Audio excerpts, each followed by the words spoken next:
Turma, mais uma vez, bom dia a todos. Nesse momento, nossa aula está sendo gravada, tá? Fica à vontade para fazer qualquer pergunta, qualquer comentário. E hoje nós vamos dar sequência, né, ao conteúdo, né, que nós já estudamos, que foi um conteúdo bem extenso da microbiologia, que nós falamos sobre reprodução, fatores de virulência, morfologia, fisiologia, parte bioquímica da célula. E hoje nós vamos estudar um pouco como se surgiu, né, esses micro-organismos, na verdade, como foi descoberto esses micro-organismos, qual o conceito da microbiologia em si. Então, turma, de certo modo, né, a microbiologia, ela é uma ciência que estuda os seres microscópicos e suas atividades, incluindo o seu estudo da sua distribuição, suas características e seus efeitos benéficos ou prejudicial. De certo modo, quando nós falamos a palavra microbiologia, muitas vezes as pessoas só entendem que microbiologia, gente, está associada à bactéria, mas não. A microbiologia, ela é uma ciência que visa estudar os seres microscópicos. E dentro dessa microbiologia, dentro desses seres microscópicos, nós podemos citar aqui, além das bactérias, os fungos, os vírus, os protozoários, tá? Então, de certo modo, é importante nós compreendermos isso, que a microbiologia, ela vai muito além somente da bactéria. É tanto que existem algumas instituições, alguns cursos, que quando querem estudar somente bactéria dentro da microbiologia, eles dão o nome da disciplina de bacterologia, tá? Agora, quando se tem a disciplina microbiologia, de certo modo tem que ver fungo, vírus, tá? E aí, essa ciência, né, essa microbiologia, ela estuda vários fatores associados a esses micro-organismos, desde a sua morfologia, as suas atividades, a sua ocorrência na natureza ou nos seres humanos, quais são as importâncias, o lado positivo, o lado negativo desses micro-organismos, de certo modo, se eles podem ou não ocasionar doenças, se eles têm alguma aplicação biológica, biotecnológica, tá? Então, consequentemente, a microbiologia ela é bem mais ampla do que nós imaginamos, tá? Consequentemente, o termo microbiologia deriva das palavras gregas micros, que significa pequeno, e bios, que significa vida, e logos, que significa ciência, né? Então, microbiologia, então, é a ciência de estudar os seres vivos que são microscópicos. E aí, quando a gente fala que a microbiologia estuda esses seres microscópicos, de certo modo, é porque a gente não consegue observar a olho nu, tá? A gente não consegue vê-los utilizando somente os olhos. A gente tem que utilizar um recurso que são os microscópios, tá? Turma, tranquilo? Estão me escutando? Tá de boa?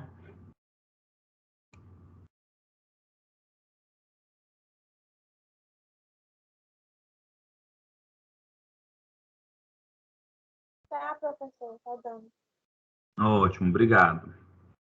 E aí, turma, por que a gente estuda microbiologia? Dentre várias situações importantes, nós podemos estudar microbiologia de modo geral por duas situações. Por uma característica benéfica e também por uma característica maléfica. Porque esses seres vivos, alguns eles podem desempenhar funções boas para o ser humano e outros podem desempenhar funções ruins, que é o surgimento de doenças, né? Que é o surgimento de patologias. Quando a gente fala, por exemplo, turma, de situações benéficas aos seres humanos, existe, por exemplo, várias bactérias, vários micro-organismos que eles vivem normalmente nos seres humanos, que exercem papéis importantes na fisiologia do ser humano, tá? Então, de certo modo, existe um lado positivo em relação a isso. Outro ponto, turma, quantos alimentos, quantas bactérias, quantos fungos eles são benéficos, que eles são, por exemplo, inseridos nos alimentos para que possa, de certo modo, gente, favorecer o crescimento desse alimento, o fortalecimento desse alimento, o sabor desse alimento, tá? E, por outro lado, também se estuda a microbiologia devido ao fato, turma, de consequentemente, nós termos micro-organismos que são patogênicos. E aí é necessário fazer o quê? Conhecer esses micro-organismos, conhecer as funções, como é que ocorre o processo de saúde e doença e o tratamento, diagnóstico e tratamento dessas doenças, tá? Lembrando que eu estou resumindo para vocês essa característica aqui, turma, mas existem N situações que envolvem, por exemplo, o lado benéfico e o lado maléfico dos micro-organismos. E, consequentemente, a gente precisa estudar isso.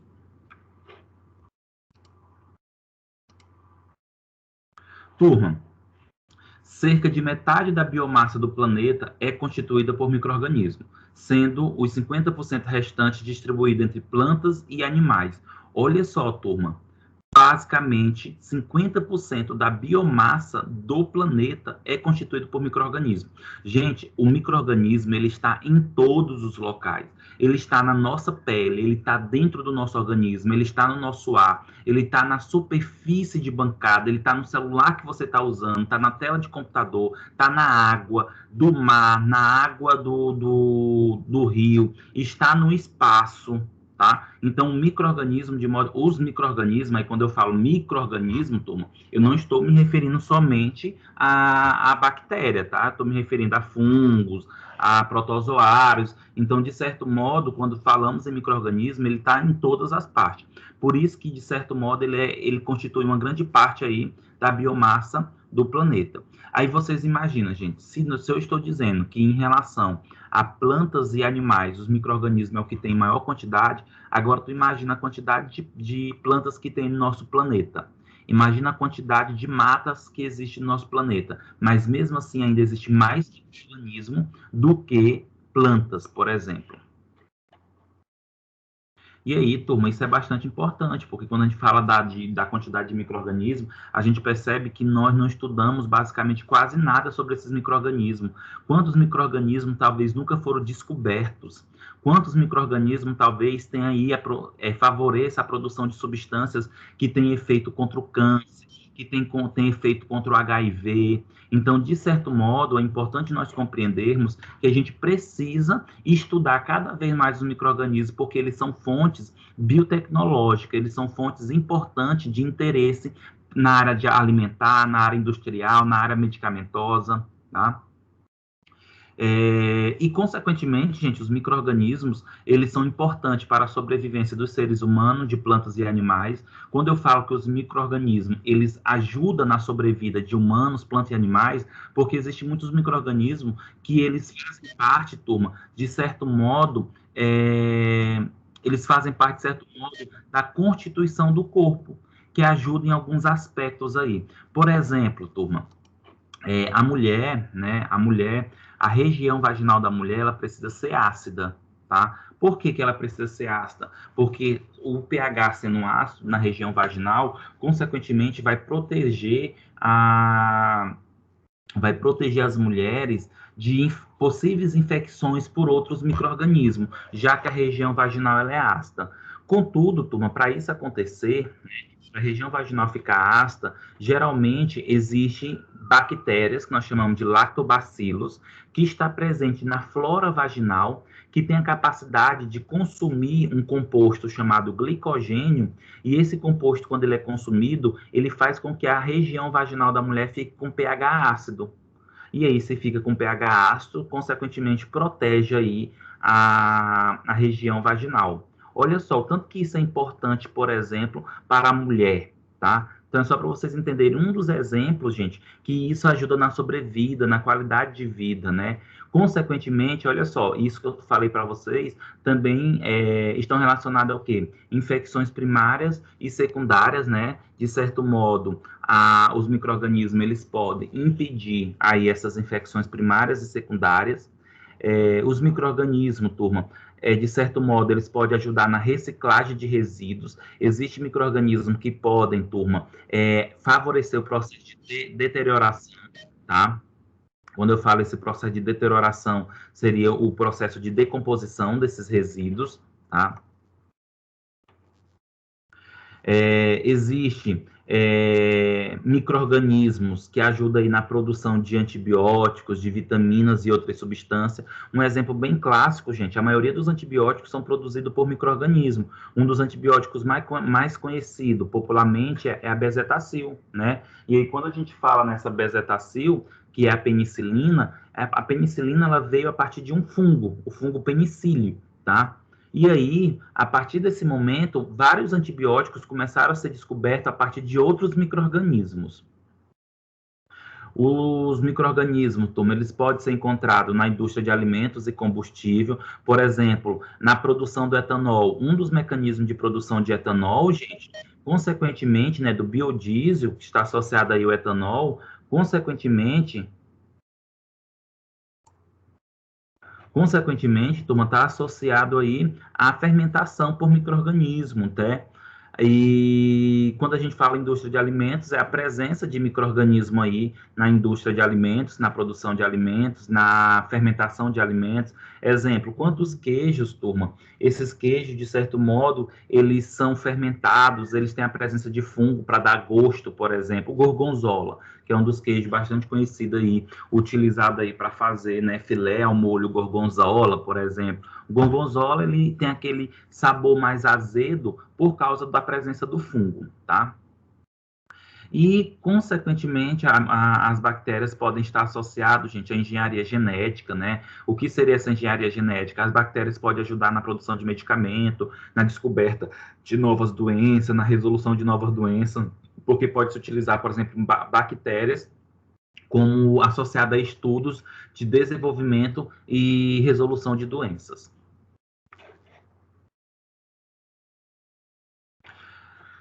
Como é que nós podemos classificar, né, os organismos em relação às células, né? Consequentemente, os organismos, gente, eles podem ser classificados como acelulares ou celulares. Quando nós falamos acelulares, gente, são aqueles que não são considerados célula, né, que é desprovido de célula. Exemplo, o vírus. É tanto que existe aí um debate muito grande para saber se o vírus é ou não ser vivo. Tá? Por quê? Porque, de certo modo, o vírus não é uma célula. E o vírus, ele não exerce uma função ativa, uma função biológica, enquanto não está presente no organismo hospedeiro, tá? Para que o vírus, turma, ele possa, de certo modo, exercer um efeito, se multiplicar, se desenvolver, esse vírus, ele precisa estar dentro de uma célula do hospedeiro, de um ser vivo.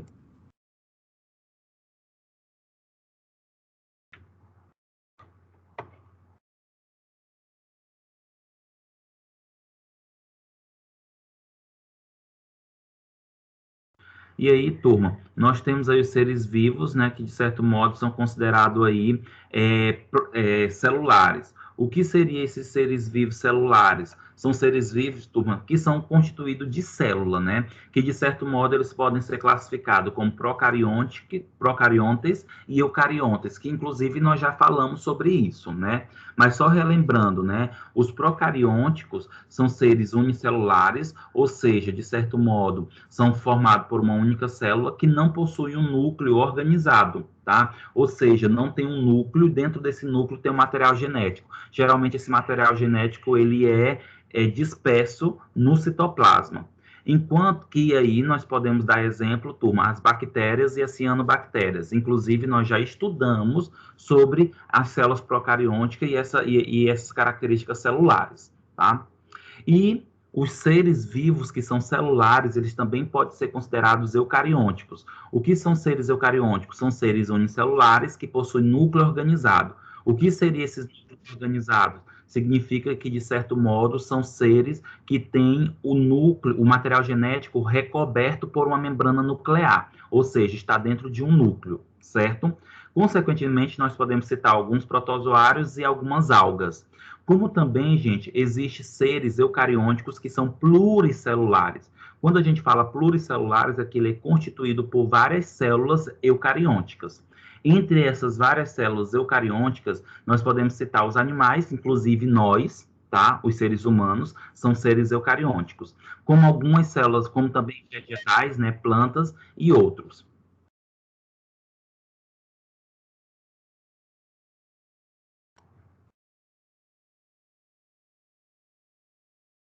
Só um momento, turma.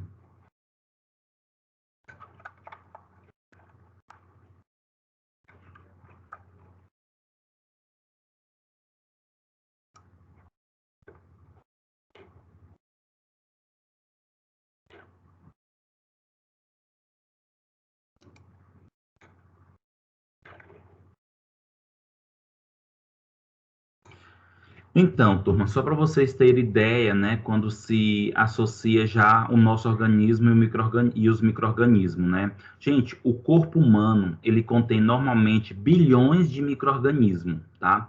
Quando a gente fala bilhões, significa que o nosso corpo, né, e aí eu falo tanto a parte externa quanto a parte interna, tem vários micro-organismos, tá? Esses micro-organismos, eles podem estar na pele, debaixo das unhas, na boca, no nariz, intestino e outras cavidades do nosso corpo, tá? Então, em toda a superfície, como tanto interna como externa, existe a presença aí de micro-organismos. Mas vale ressaltar, turma, que isso também depende dos compartimentos, tá? Exemplo, a bexiga. A bexiga, internamente, gente, ela é para ser estéril. O que seria isso? Não é para ter presença de micro-organismo de jeito nenhum na bexiga. Se tem a presença de micro-organismo na bexiga, a pessoa vai ter o que nós chamamos de cistite, que seria uma inflamação, infecção urinária, tá? Porque, por algum motivo, o micro-organismo, ele alcançou a bexiga, e não deve, porque a bexiga é uma região estéril, não é para ter a presença de micro-organismo, tá? Ah, professor, mas de onde veio esse micro-organismo? Pode ter vindo dos rins, tá? Como também pode ter subido pelo canal uretal, que é o mais comum acontecer. Porque o nosso canal uretal, gente, tá? A ureta, de certo modo, onde é o canal que passa a urina, de certo modo, ele pode ter a presença de micro-organismo. E aí, se for micro-organismo principalmente patogênico, esse micro-organismo ele pode subir e ir até a bexiga. Por isso que às vezes ocasiona aí as infecções urinárias do trato urinário, que está associado ou infecções altas ou infecções baixas.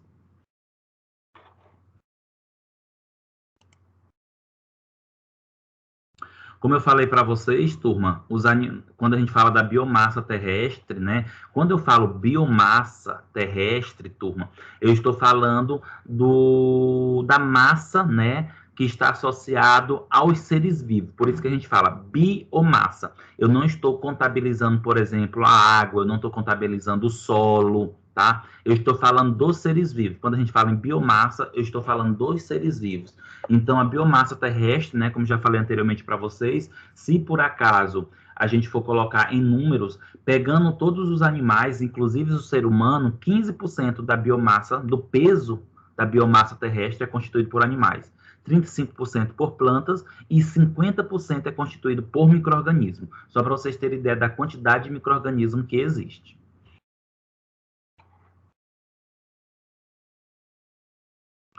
Onde nós encontramos, turma, de certo modo, esses micro-organismos, né? Onde nós encontramos esses fungos, essas bactérias, esses vírus? Nós encontramos na água, no solo, no ar, nos alimentos, nas roupas, no dinheiro. Gente, e existe assim, de certo modo, tá? De certo modo, existem locais que eles têm a tendência de ter mais micro-organismos do que outros. Um exemplo, vamos pensar na nossa casa, tá? Se a gente for pensar na nossa casa, qual seria o local que teria maior quantidade de micro-organismo? Que vocês acham? Banheiro. Banheiro, muito bem. Banheiro, consequentemente, é o local onde tem mais micro-organismo. E um dos fatos, gente, um dos motivos que o banheiro é o local que tem mais micro-organismo, porque é onde, de certo modo, nós despejamos, eliminamos os nossos dejetos, seja fezes, seja urina. Além disso, o banheiro é um local propício para o crescimento de micro-organismo. Nesse sentido, quando eu falo local propício, está associado ao quê? Temperatura, umidade, tá? Tudo isso influencia no crescimento rápido do micro-organismo. Contudo, é importante compreender que em todo local da casa vai ter micro-organismo, mas existem locais que tem mais e outros menos, tá? Por isso que quando se fala, por exemplo, no banheiro, existe uma criteriosidade em lavar o banheiro, que muitas vezes a gente nem percebe, tá? Mas você coloca, por exemplo, mais água sanitária, você esfrega mais, você utiliza mais material de limpeza ali, como álcool, por exemplo, como desinfetante. Por quê? Porque subentende que aquela região ela é mais suja. E quando a gente fala mais suja, na característica mesmo de micro-organismo. Além disso, turma, independente ou não de como se vai lavar, é importante compreender que lavar o banheiro, desinfetar o banheiro, é muito importante que você tenha uma proteção. Exemplo, se você vai lavar o vaso sanitário, você precisa colocar luva para evitar o contato de micro-organismos diretamente com a pele, porque senão esses micro-organismos eles podem fazer o quê? Aderir à pele e, consequentemente, depois conseguir romper essa membrana e entrar para dentro do seu corpo. E aí aparecem algumas infecções de pele e etc. Tá? Outro ponto importante, turma, a se entender isso, como eu falei, existem locais que vai ter mais micro-organismo ou não. Turma, locais de grande circulação de pessoas ou coisas que têm grande contato de pessoas tem tendência a ter mais micro-organismo, porque existe uma transferência de micro-organismo. Exemplo, o dinheiro, tá? O dinheiro, turma, é muito comum ser altamente contaminado, infectado por vários micro-organismos, tá? E aí o que acontece? Consequentemente, esse dinheiro aqui, ele vai estar mais contaminado, por quê? Porque ele vai passando de mãos em mãos, então demora-se, aliás, o dinheiro ele tem uma circulação muito grande, então cada pessoa vai transferindo um pouco da sua flora, um pouco do seu micro-organismo para a superfície do dinheiro, tá? Turma, onde também encontramos, né, os micro-organismos? No homem, em produtos, em cosméticos, tá? É muito comum a gente tomar cuidado em produtos, por exemplo, quando a gente fala produtos que venceu ou produtos que estão vencidos, né? Esses produtos, gente, de certo modo, quando acontece isso, significa que ele perdeu a sua estabilidade. E em muitos pontos, ele perdeu a capacidade de impedir a proliferação de micro-organismos, tá? Quantas histórias tem aí, por exemplo, turma, principalmente mulheres que é mais comum e tem mais tendência a utilizar maquiagem, ter infecção de pele, infecção no rosto por causa do uso de maquiagem vencida ou compartilhada. Turma, maquiagem não se compartilha, né? Se você utiliza o lápis é seu. Se você utiliza um pó, o pó é seu. Não se deve compartilhar a maquiagem. Por quê? Lembra que eu falei para vocês, uma vez que existe um compartilhamento, os micro-organismos daquela pessoa, ele entra em contato com o produto e depois que quando você vai usar esse produto, ele pode transferir esse micro-organismo para si. E muitas vezes esse micro-organismo para aquela sua amiga não é patogênico, mas para você vai ser patogênico.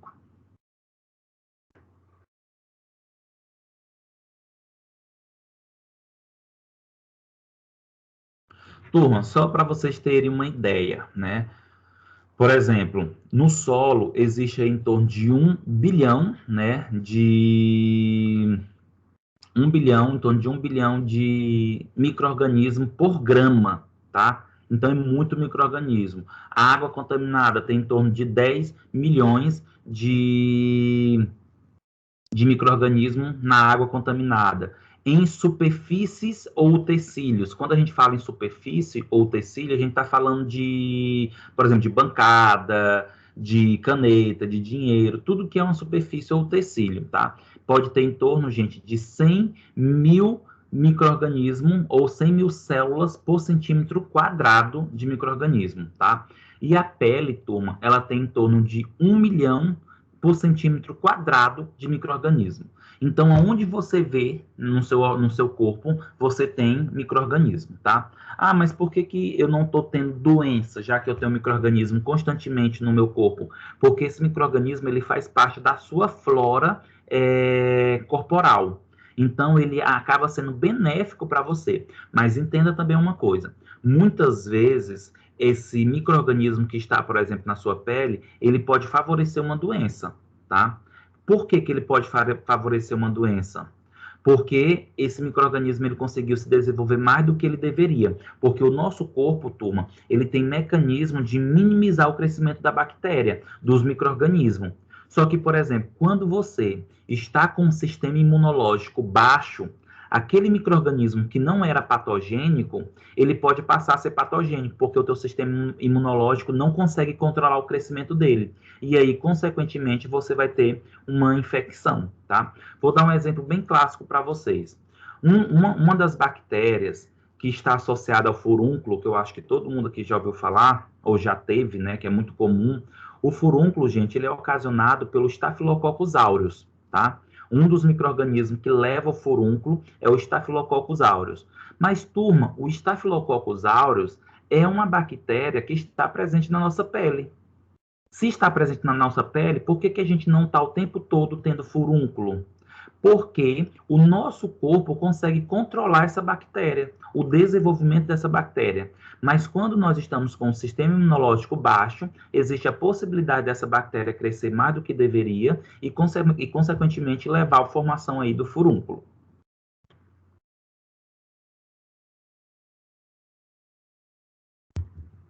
Ok, turma?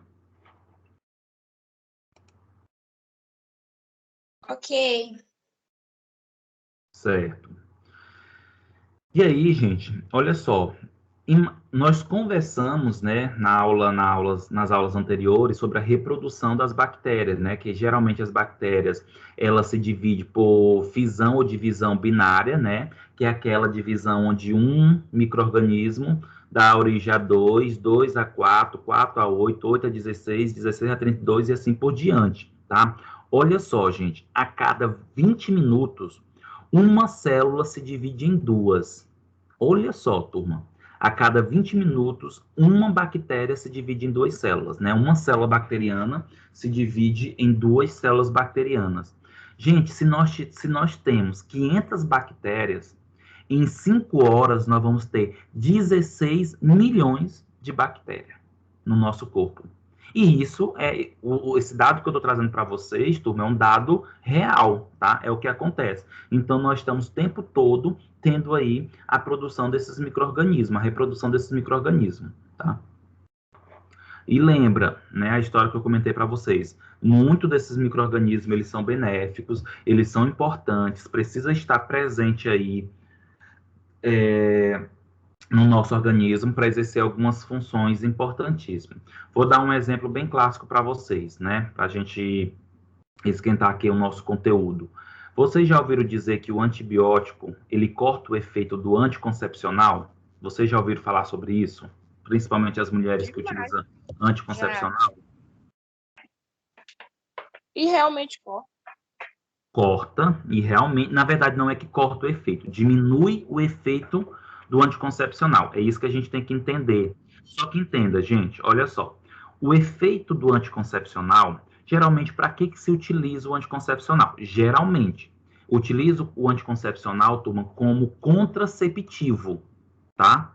Para impedir a gravidez. Mas o anticoncepcional, ele tem várias outras aplicações, tá? É para endometriose, para regulação da menstruação, para acne, para outros tipos, tá? Mas a maioria das vezes, a aplicação terapêutica a aplicação do anticoncepcional é contraceptiva. E aí, turma, quando se utiliza um anticoncepcional corretamente, adequadamente, esse anticoncepcional ele tem uma taxa aí de 99,999% de proteção, né, para evitar aí a contracepção. Perfeito. Mas entenda, toda vez que existe uma perda, né, da eficácia desse anticoncepcional, existe uma possibilidade da gravidez. Um exemplo, se o anticoncepcional ele deixa de produzir 99% e ele só protege agora contra a gravidez 70%, significa que você tem 30% de ter a gravidez. Ou seja, você tem um risco de ter.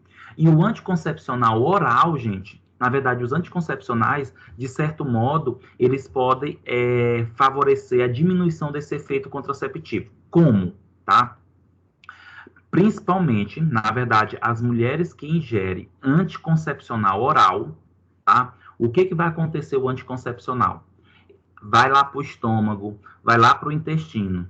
O anticoncepcional no intestino, ele vai precisar ser absorvido por sangue. Como é que acontece essa absorção? Com auxílio das bactérias intestinais. com o auxílio das bactérias da flora intestinal. Então, as bactérias da flora intestinal ajudam a pegar o anticoncepcional que foi para o intestino e coloca no sangue, para fazer o efeito contraceptivo.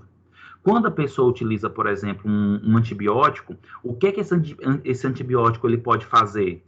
Lembra, gente, que o antibiótico ele não consegue diferenciar o que é bactéria boa e o que é bactéria ruim, tá? O antibiótico ele mata as bactérias, independente de ser boa ou ruim. Então, quando a mulher ela toma o antibiótico ele vai matar uma parte da flora intestinal da mulher. Matando essa flora intestinal, o anticoncepcional vai ter dificuldade de ir para o sangue. Então, se chega menos anticoncepcional no sangue, consequentemente, a mulher vai ter uma diminuição da eficácia do anticoncepcional, existindo a possibilidade aí do risco da gravidez, tá? Isso, turma, serve para anticoncepcionais oral. Os anticoncepcionais injetáveis não sofrem esse problema.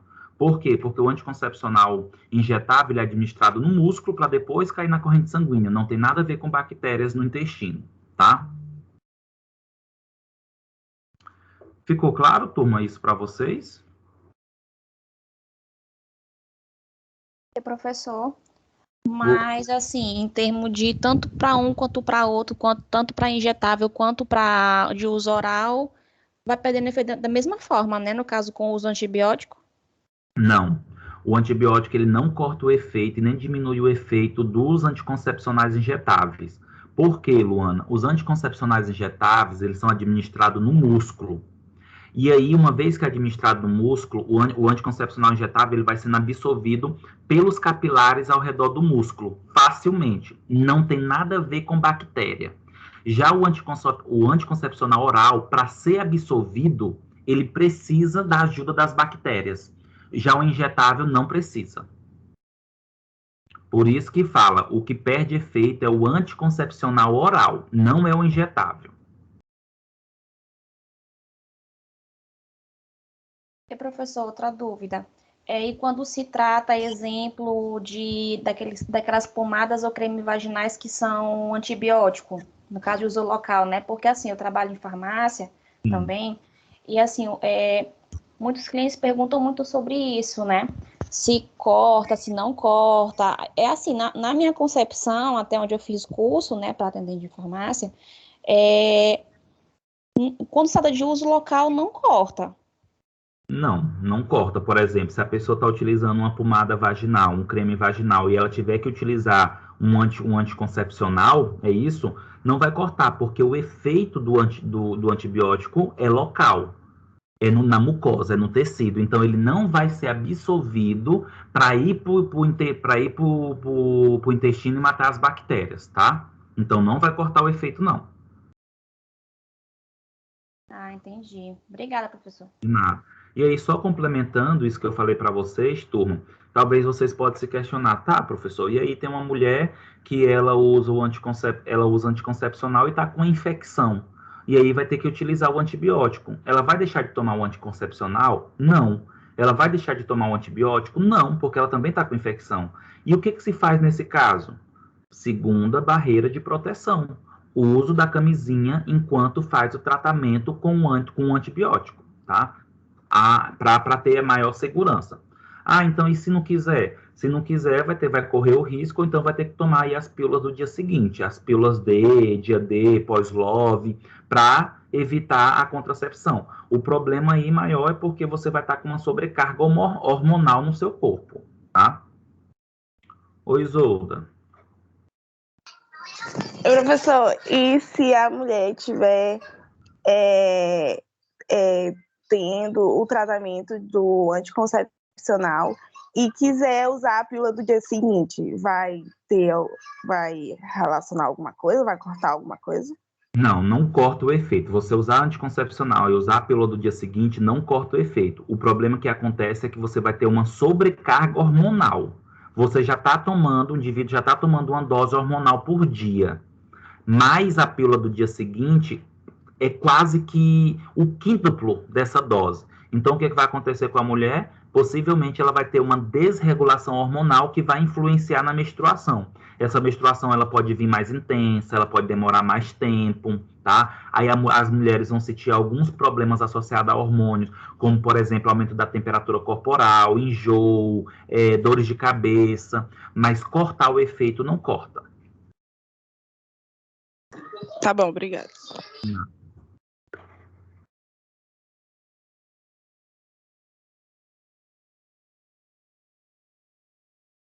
Então, continuando, turma, olha só. O que são micro-organismos, né? Então, de certo modo, gente, os micro-organismos são organismos vivos ou agentes que, na maioria dos casos, não são visualizados a olho nu. Já até falei isso para vocês, tá? Então, de certo ponto, são microscópicos, esses micro-organismos, e eles precisam ser ativos, tá? E aí a gente pode citar exemplos aqui de micro-organismos. Protozoários, algas, bactérias, fungos, vírus. Turma, lembrando que os vírus, eles são umas incógnitas, tá? Por quê? Porque os vírus, muitos não classificam como ser vivo, muitos classificam como seres vivos. Mas só para vocês entenderem, o vírus, gente, ele não consegue viver fora da célula. O vírus, ele só consegue viver quando ele está dentro da célula para fazer a sua multiplicação, a sua divisão, o seu desenvolvimento, tá? Então, dentro da microbiologia, se estuda os protozoários, as algas, as bactérias, os fungos e os vírus, por ser micro-organismo, tá? E aí, quando a gente fala que é organismos vivos, significa que eles têm uma organização celular. Eles têm metabolismo, eles têm morfologia celular, eles têm a fisiologia celular, eles têm características próprias de sobrevivência, de nutrição, de reprodução, de multiplicação, de desenvolvimento.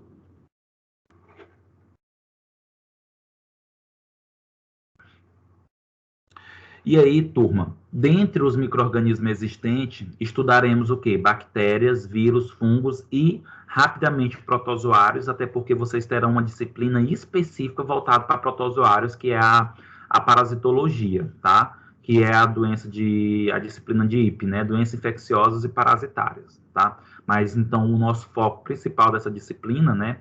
Vai ser bactérias, vírus e fungos, sendo que nós já estudamos alguns aspectos das bactérias. Logo em seguida, nós vamos estudar fungos e depois alguns vírus, tá? Turma, o estudo da microbiologia é importante para que possamos aprender que, além dos micro-organismos que causam doença, existem aqueles que ajudam no equilíbrio do meio ambiente e do nosso corpo, tá? Então, aquilo que eu já comentei anteriormente para vocês, né? Quando nós pensamos aí, de certo modo, na microbiologia, a microbiologia ela não estuda somente os micro-organismos que causam doenças, mas micro-organismos que são importantes para o mundo, tá? Para o planeta. E, consequentemente, se é importante para o planeta, é importante para o mundo, é importante para a gente, tá?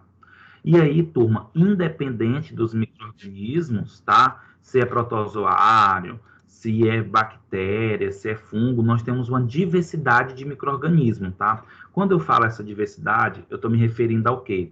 Eu quero que vocês entendam que quando a gente fala protozoário, eu estou falando da classe, mas existem vários tipos de protozoários, tá? Aqueles que são patogênicos, aqueles que não são patogênicos, aqueles que têm formato de estrela, aqueles que têm formato oval, aqueles que têm formato alongado, aqueles que têm cílios, aqueles que têm flagelo, aqueles que vivem no sangue, aqueles que vivem na água, aqueles que vivem no intestino.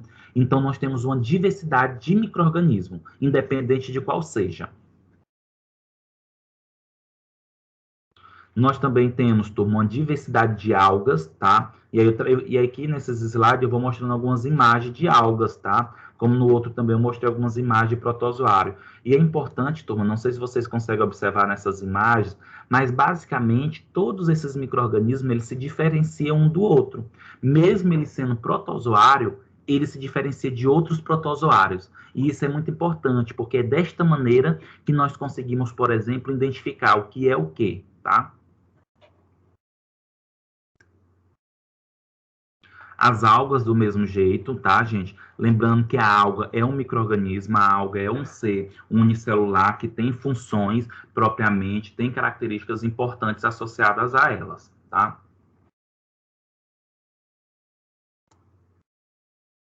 Nós temos também, né, gente, uma diversidade de bactérias, inclusive nós já estudamos alguns tipos dessas bactérias, E aí, quando se fala em relação a esses tipos de bactérias, nós estudamos algumas características associadas ao quê? Associada à morfologia, né? Nós temos coco, diplococo, estafilococo, streptococcus, tá? Nós temos bacilos, nós temos aí de bacilos. Então, as bactérias também, elas têm as suas diversidades, os seus formatos.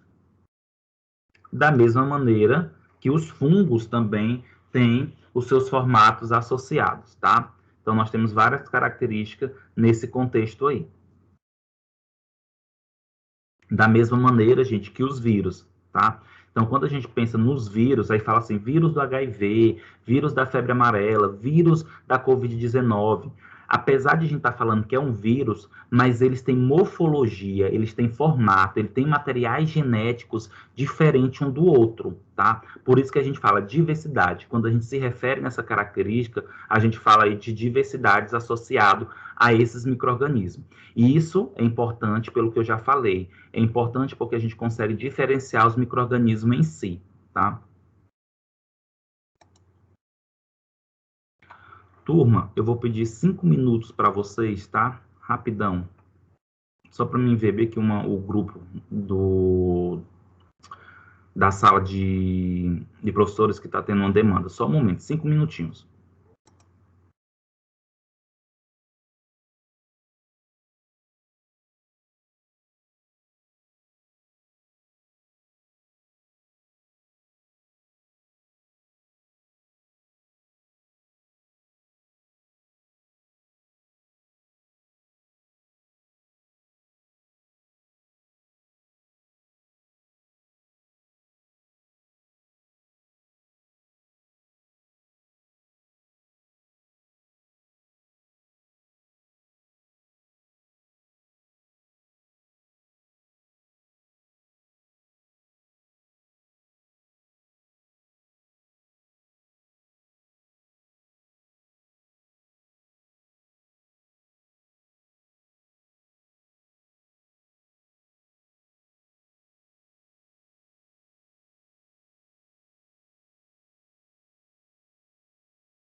Só um momento, turma, só a câmera que parou aqui. Deixa eu arrumar.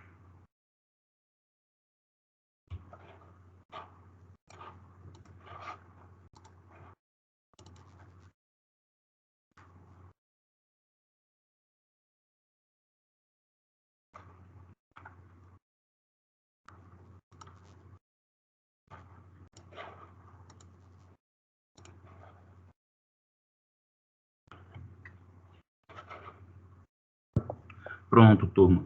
Então, turma, consequentemente, né, dentro desse contexto que a gente está falando da microbiologia, vamos entender um pouco desse histórico associado à microbiologia, né?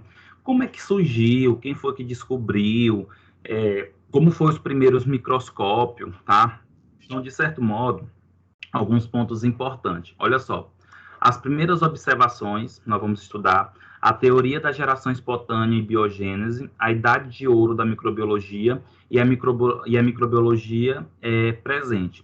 Turma, só para vocês terem ideia, né? Quando a gente pensa nessa questão das primeiras observações, nós estamos literalmente imaginando há muito tempo atrás que se acreditava que as doenças elas estavam associadas a micro-organismos, tá? E aí, quando nós pensamos nessa característica da ciência como a doença como ocasionada por micro-organismo, nós temos aí como um ponto importante compreender o quê? Que, de certo modo, os micro-organismos, eles são geradores de determinadas doenças.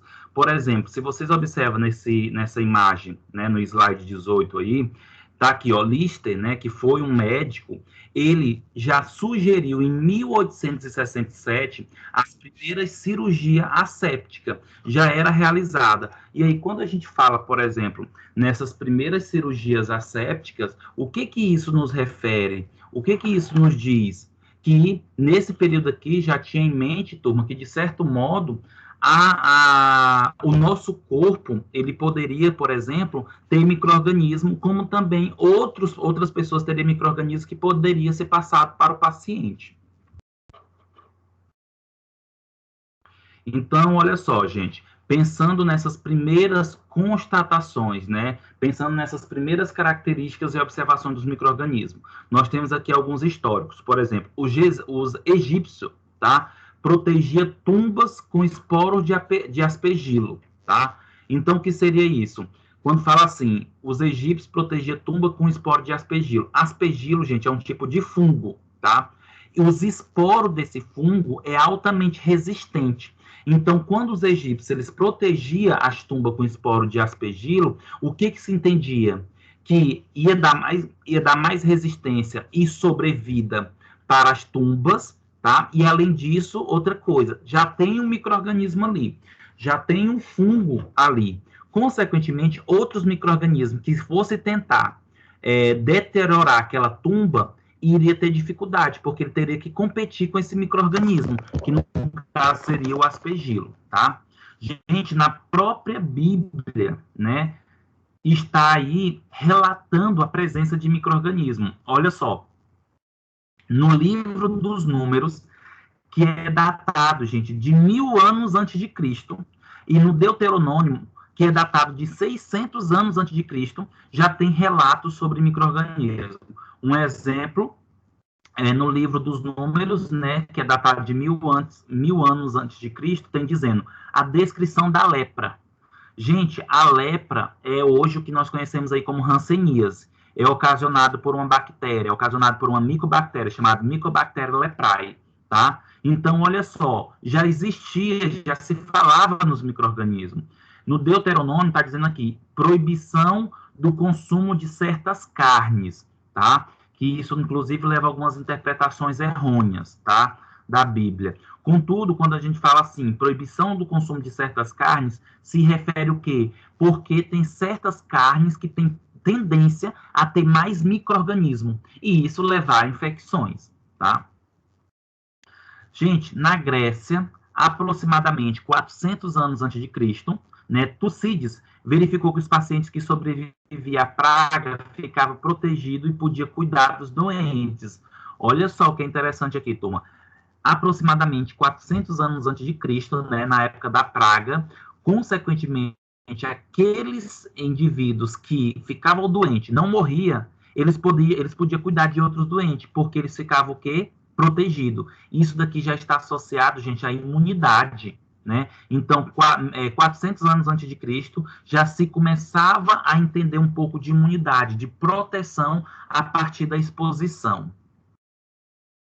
Na China, 50 anos antes de Cristo, o uso de sandálias mofadas para o controle de infecções bacterianas nos pés.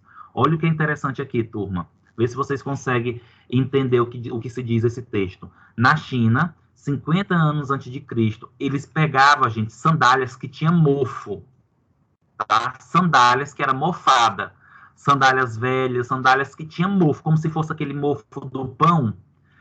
Pegava essas sandálias e fazia as pessoas que tinham ferida, infecção no pé, usar essas sandálias. Por quê? Porque se sabe que esses fungos produzem substâncias que conseguem matar bactérias. É o exemplo da penicilina, turma. A penicilina, que é a bezetacil, ela foi produzida a partir de uma substância, a partir de um fungo. E a ação da penicilina, que é uma substância oriunda de um fungo, é onde acomete o quê? Acomete aí as bactérias, mata as bactérias, tá?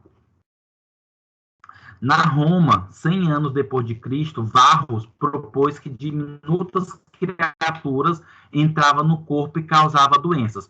Olha só, turma, aqui nós já começamos a dar os nomes aos micro-organismos. Nós já começamos a pensar em micro-organismo. Olha como é que era dado os nomes olha como era dado o nome de micro-organismo. Diminutas criaturas, tá? Ainda não era o nome micro-organismo, tá? Era diminutas criaturas. Então, já subentendia que tinha micro-organismo que podia entrar no corpo e causar as doenças.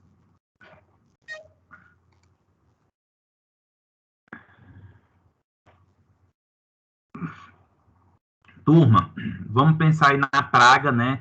Conhecida como peste negra, né? Foi uma epidemia que atingiu a Europa, China e Oriente Médio, entre outras.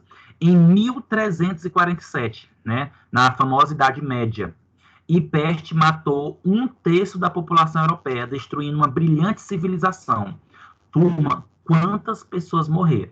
Tu imagina aí, 1/3 de uma população sendo morte aí pela peste negra.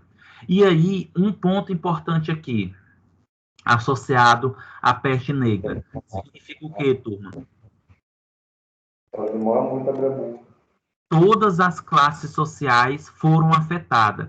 Então, um ponto importante a começar a se destacar aqui a partir da peste negra, turma. Esse ponto importante é que, quando se fala em micro-organismo, quando se fala em infecção, não se diferencia classe social. A infecção ela vai acontecer, o micro-organismo ele vai se espalhar. Não importa se é da alta sociedade ou se é da baixa sociedade, se é da classe A, se é da classe B, C, D, E, não importa. Todos estão susceptíveis a adquirir aquela doença, tá? Porque os micro-organismos, na maioria das vezes, eles têm uma facilidade em disseminação, ele tem uma facilidade em infecção, independente da classe. Lógico, turma, uma coisa muito importante. Pessoas que têm uma condição de vida melhor, ele poderá ter uma barreira a mais para que possa ter infecção. Por quê? Se ele tem uma condição de vida melhor, ele tem uma alimentação melhor, ele tem uma higienização melhor, ele tem um local melhor para se morar. Então, isso acaba dificultando um pouco a infecção. Apesar que, dependendo do tipo de micro-organismo, isso talvez não influencia. Um exemplo bem clássico é o vírus da SARS-CoV-2. Tá? O vírus da SARS-CoV-2, independente da classe social, ele se alarmou, né, se alastrou, na verdade, por todos os indivíduos. Lógico, se você for comparar uma pessoa que vive num bairro mais elitizado, que tem uma estrutura melhor do que aqueles que vivem, por exemplo, em cortiço, consequentemente, aquele que vive em cortiço vai ter um sofrimento a mais, vai ter mais dificuldade em ter o tratamento, enfim.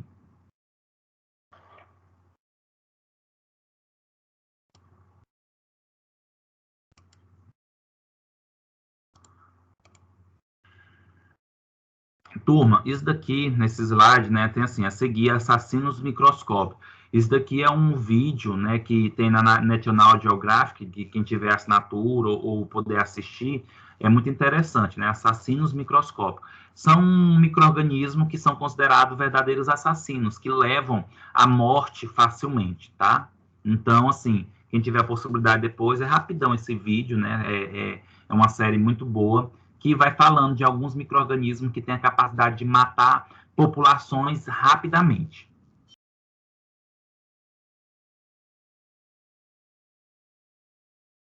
Turma, a descoberta, né, de micro-organismos. Como é que aconteceu? Gente, as primeiras observações dos micro-organismos em si aconteceu por volta de 1677, né, por Leeuwenhoek, ou Leeuwenhoek, tá? E o que foi que ele começou a observar? Ele começou a observar que na superfície da pele, na superfície de carnes, existiam seres animados, né, animales. O que seriam esses seres? Seriam seres que se movimentavam, tá? Que seriam seres que se movimentavam, que depois, mais na frente, ele foi aí observando que eram as bactérias, tá? Outro ponto importante é que ele começou a entender que esses seres não era possível ser verificado a olho nu, e aí precisava desenvolver aí um microscópio. E olha só, basicamente, o primeiro microscópio, gente. O primeiro microscópio, ele tinha, né, lente de 200 a 30 vezes, tá? O tamanho, ou seja, ele aumentava em 200 a 300 vezes o tamanho do micro-organismo, para facilitar a sua visualização, tá? A gente vai estudar um pouco mais sobre microscópio depois. E na prática a gente vai verificar isso. Olha só, gente, o mundo invisível, né? Então, Leeuwenhoek é considerado o fundador da microbiologia, tá? Por quê? Porque ele fez observações relatadas à Sociedade Real de Londres. Lembrando, gente, que nós estamos falando de um período, olha só, de 1677, é muito tempo atrás, tá? Consequentemente, ele fez as observações e mostrou para a Sociedade Real de Londres. Quando a gente fala assim, Sociedade Real de Londres, existia uma cúpula, quando as pessoas descobriam algo que era muito importante, consequentemente, ele falava sobre aquela ação, ele falava sobre aquilo dali, tá? Para mostrar o seu conhecimento. Consequentemente, o que foi que Leeuwenhoek descobriu? Ele observou, gente, e descreveu os micro-organismos que ele deu o nome de animáculos, tá? Devido à questão da movimentação. Inclusive, se vocês observarem, ele acabou descrevendo alguns, tá? Como vocês podem observar aqui, o A, o B, o C, o D, o E, o F, o G, H, foi os tipos de micro-organismos que ele conseguiu, de certo modo, observar, tá? E ele desenhou alguns formatos desses micro-organismos. Nós entramos aqui, gente, na descoberta ou na era das bactérias, dos micro-organismos, na verdade. Ou seja, existia um mundo invisível que passou a ser visível.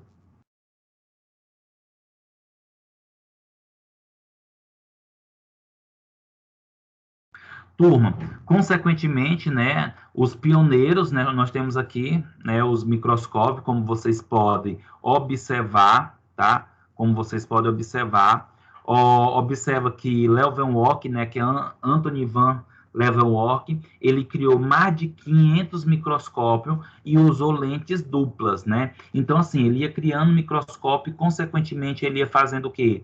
Ele ia aprimorando. Se vocês conseguem observar, gente, nesse microscópio dele inicial, o que nós temos aqui? Nós temos um furo. Esse furo, de certo modo, é a lente, tá? Nós temos aqui como se fosse um prego, tá? E o que acontecia? Ele colocava o tecido que ele queria analisar em cima desse prego aqui, ó. Em cima desse prego, ou seja, bem pequenininho. E aí ele olhava através dessa lente para essa ponta desse prego. E, consequentemente, ia verificar o quê? Ia verificar a presença de micro-organismos, né, desses animáculos.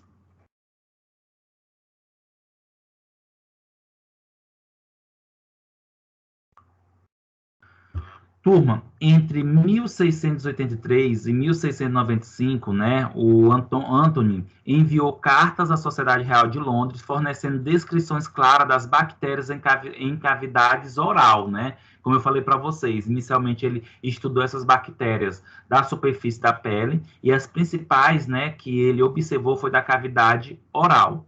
Consequentemente, ele também mostrou, gente, a motilidade de algumas bactérias, que é essas traçadas em C e D, tá? Se vocês observarem nessa imagem aqui, que tem na figura aí o C e D, observe que é como se fosse um movimento das bactérias. E ele desenvolveu isso, ou seja, ele conseguiu observar que certos micro-organismos conseguiam se movimentar, tá? E ele, gente, é o primeiro a descrever as bactérias, tá? Depois, por isso que ele é considerado o pai da microbiologia, tá? E depois, consequentemente, o que é que acontece? Ele, por certo modo, ele foi considerado o pai da microbiologia por isso, e depois de algum tempo, Hooke, ele conseguiu, de certo modo, confirmar o que Anthony encontrou. Turma, tranquilo? Alguma pergunta até aqui?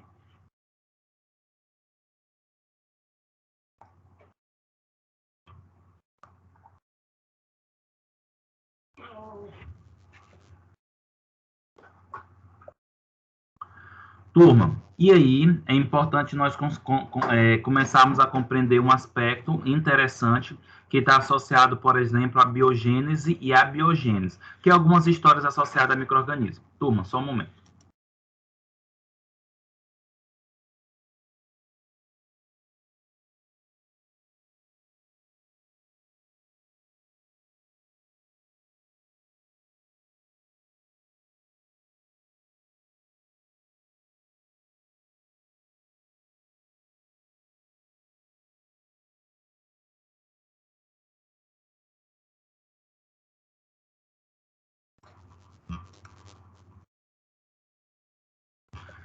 Turma, e consequentemente, quando nós pensamos nessa biogênese e a biogênese, tem um ponto muito importante, né, que eu vou contar a história para vocês mais lá na frente.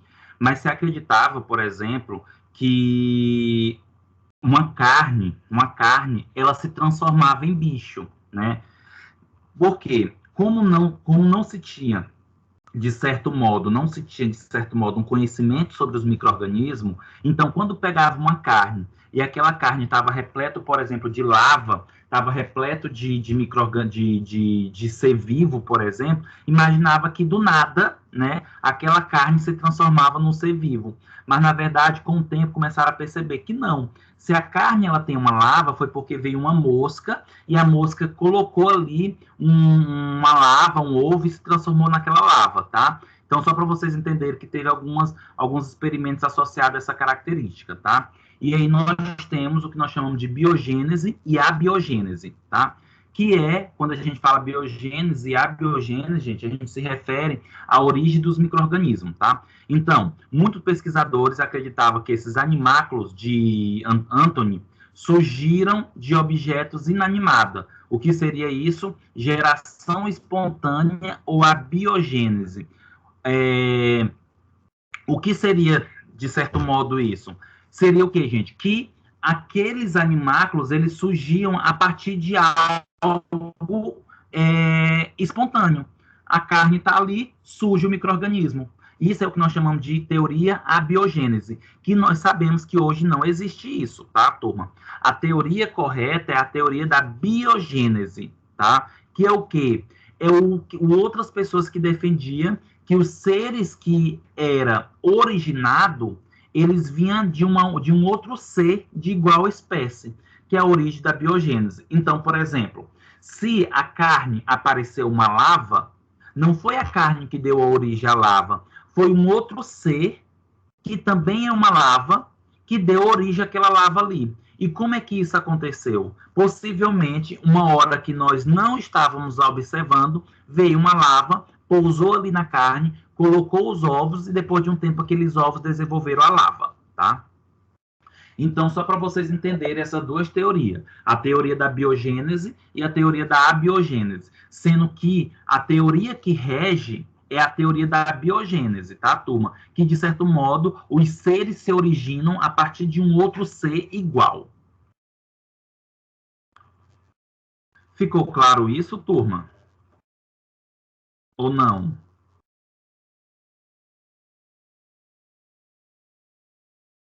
Sim, professor, ficou claro.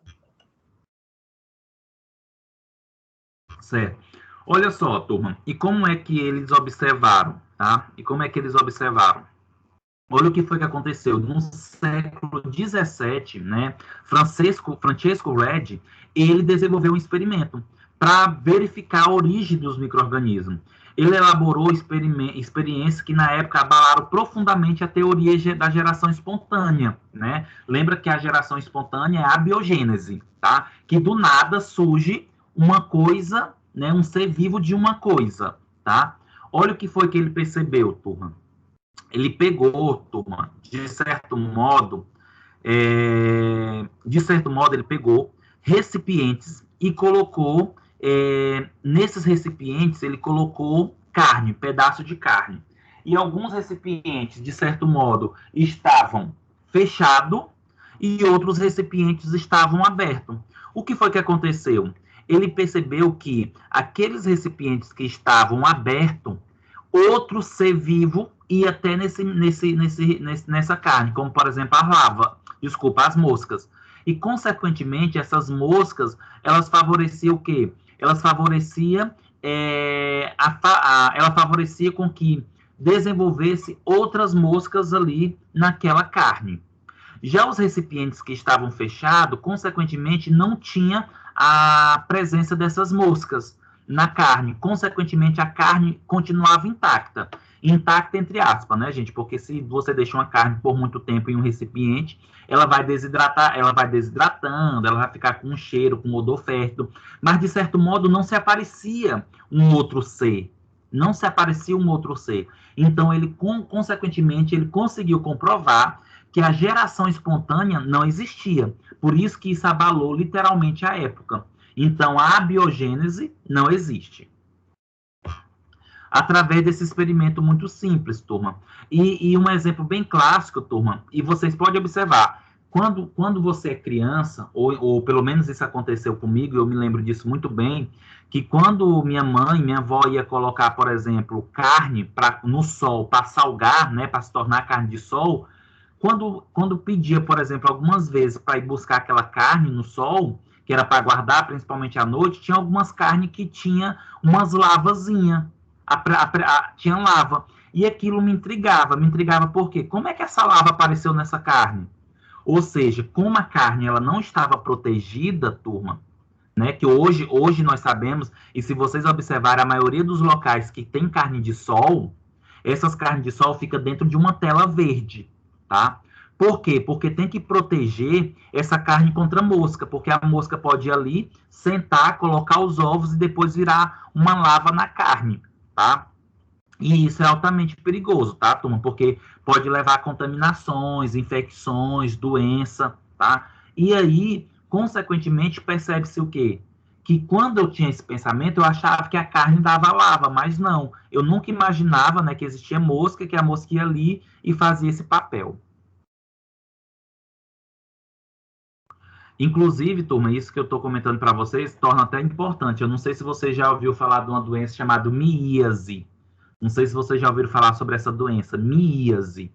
Miíase, turma, é quando tem a presença de lava em tecido humano. Exemplo, eu não sei se vocês já ouviram falar, mas quando se tem uma lesão, quando se tem uma ferida, geralmente a mãe, a avó sempre fala assim, menino, não deixa mosca assentar, não deixa barata passar, não deixa mosquito assentar nessa ferida. Por que não pode deixar esses animais, esses seres, encostar na ferida?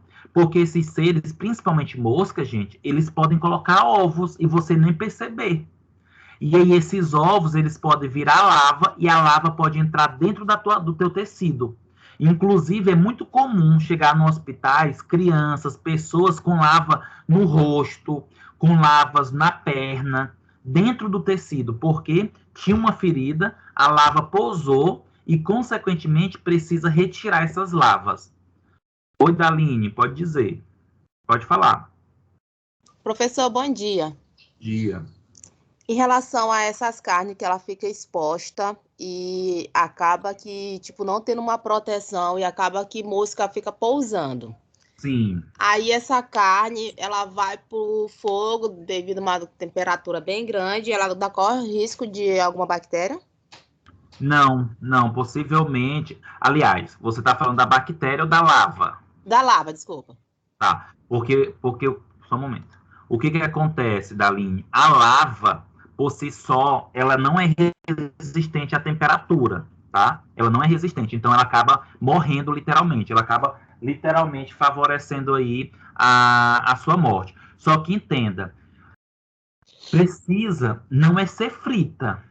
Antes de ser frita, antes de ser cozida, dependendo da maneira como você vai fazer, o correto é escaldar, é colocar aquela carne em uma água fervente, porque só dar um choque nela não vai matar certas lavas, principalmente se tiver os ovos, tá? Principalmente se tiver os ovos. Os ovos são mais resistentes do que as lavas, tá? Agora, a outra pergunta inicial, quando falou assim, professor, mas se coloca, por exemplo, a carne numa temperatura alta, as bactérias, elas podem matar, podem morrer? Lembra que eu falei para vocês nas nossas aulas anteriores que nós temos bactérias que sobrevivem a altas temperaturas. Então, se naquela carne tiver bactérias que sobrevivem a altas temperaturas, 60, 70 graus, não vai matar as bactérias não, tá? Certo, compreendido. Por isso, quanto mais você lavar, quanto mais você escaldar, melhor vai ser. Você vai ter uma segurança a mais, tá? Principalmente carne de sol, tá, turma? Carne de sol é um perigo. É muito comum as pessoas, após comer a carne de sol, terem infecções devido principalmente se a carne de sol ela foi elaborada, né? Ela foi produzida, essa carne de sol, em um estabelecimento sem critério de higiene, ou seja, aquelas carnes que são expostas. Gente, carne que são expostas, não compre, tá? Não compre. A carne ela tem que estar armazenada, se a carne é fresca, refrigerada, se a carne é de sol, em um local que tem uma proteção. Por quê? Existe um risco muito grande de outros seres ter ido ali e ter pousado nessa carne. E lembra que a maioria dos micro-organismos, eles são o quê? Microscópico, a gente não consegue observar a olho nu.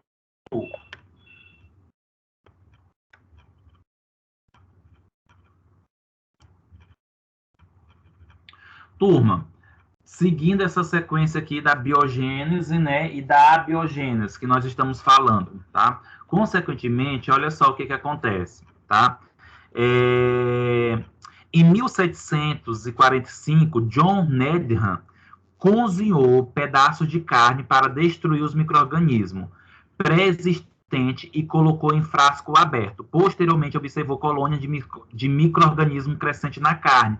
Olha o que é interessante, turma. Aquilo que eu comentei agora para vocês, tá? Que foi a pergunta da colega. Olha só, John, consequentemente, ele pegou a carne, ele cozinhou a carne, depois pegou pedaço dessa carne e colocou em um meio de cultura, que é o que nós vamos estudar na nossa aula prática, tá? Alguns meios de cultura. E, consequentemente, o que foi que ele fez? Observou, gente, que nesse meio de cultura, mesmo ele cozinhando a carne, ele simplesmente viu o quê? Que o meio de cultura ainda tinha o crescimento de micro-organismos. É aquilo que eu falei para vocês. De certo modo, turma, tem alguns micro-organismos que eles não conseguem sobreviver, que conseguem sobreviver a altas temperaturas, tá? E aí o que foi que John concluiu? Que em cada partícula da matéria orgânica havia uma força vegetativa, capaz de levar a matéria orgânica a brotar uma vida. Ou seja, ele quis dizer que num pedaço de carne tinha um outro ser vivo, que tinha capacidade de dar força para um novo ser vivo sobreviver. Lembrando, turma, que não são todos os micro-organismos que têm resistência a essas temperaturas, tá?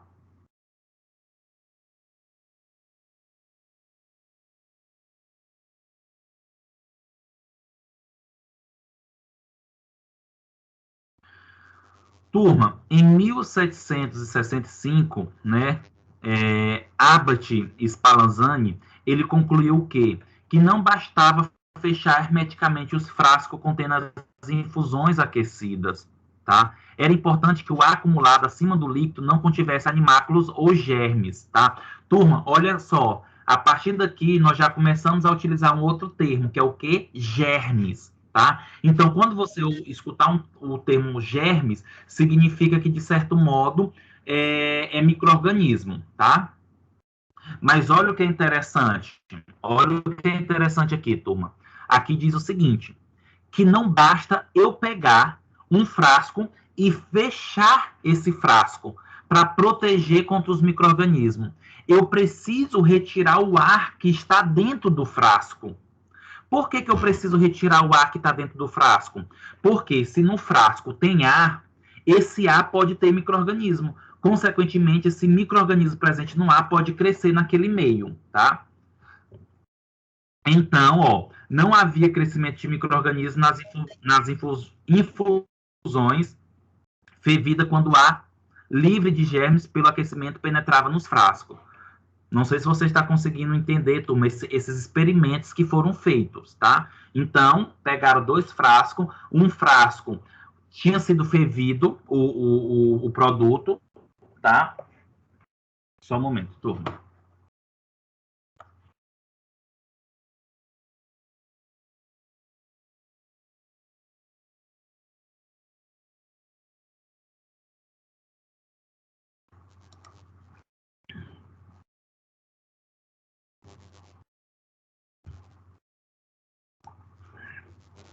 E aí, Tom, o que foi feito aqui? Consequentemente, Abbott, ele pegou frasco, né?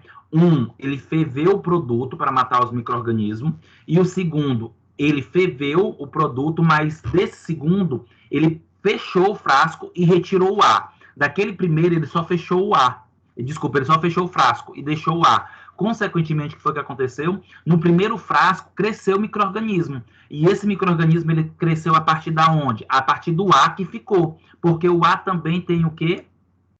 O ar também tem micro-organismo. Por isso, turma, quando a gente vai no supermercado, tá?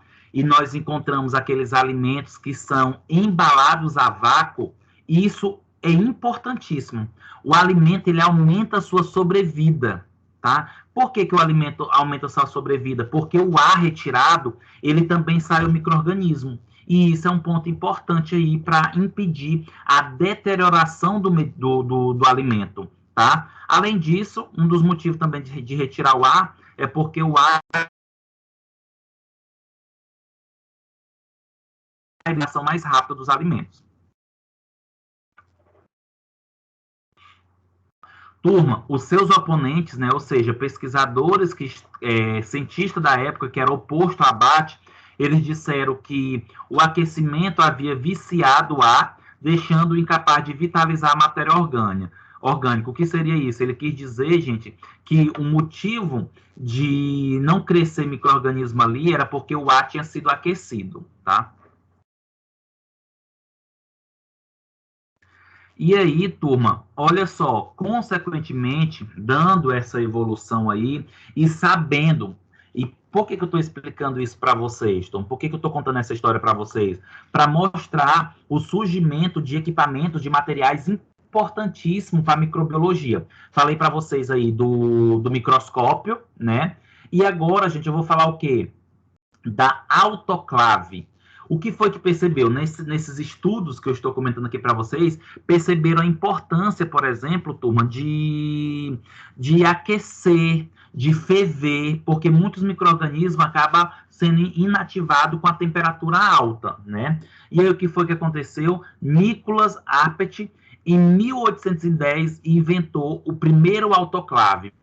O que é a autoclave? A autoclave, gente, ele é um equipamento, tá? A autoclave é um equipamento que está associado à esterilização de materiais. A gente vai estudar também isso, tá? Vou mostrar para vocês isso no laboratório, a autoclave. A autoclave, gente, é como se fosse uma panela de pressão, tá? É como se fosse uma panela de pressão. E aí, essa autoclave, ela chega em temperaturas altíssimas, 115 graus Celsius, 130 graus Celsius. E aí, essa temperatura altíssima dentro da autoclave leva a uma esterilização do micro-organismo, tá? Leva uma esterilização dos utensílios. E aí, os micro-organismos não ficam ali naquele utensílio.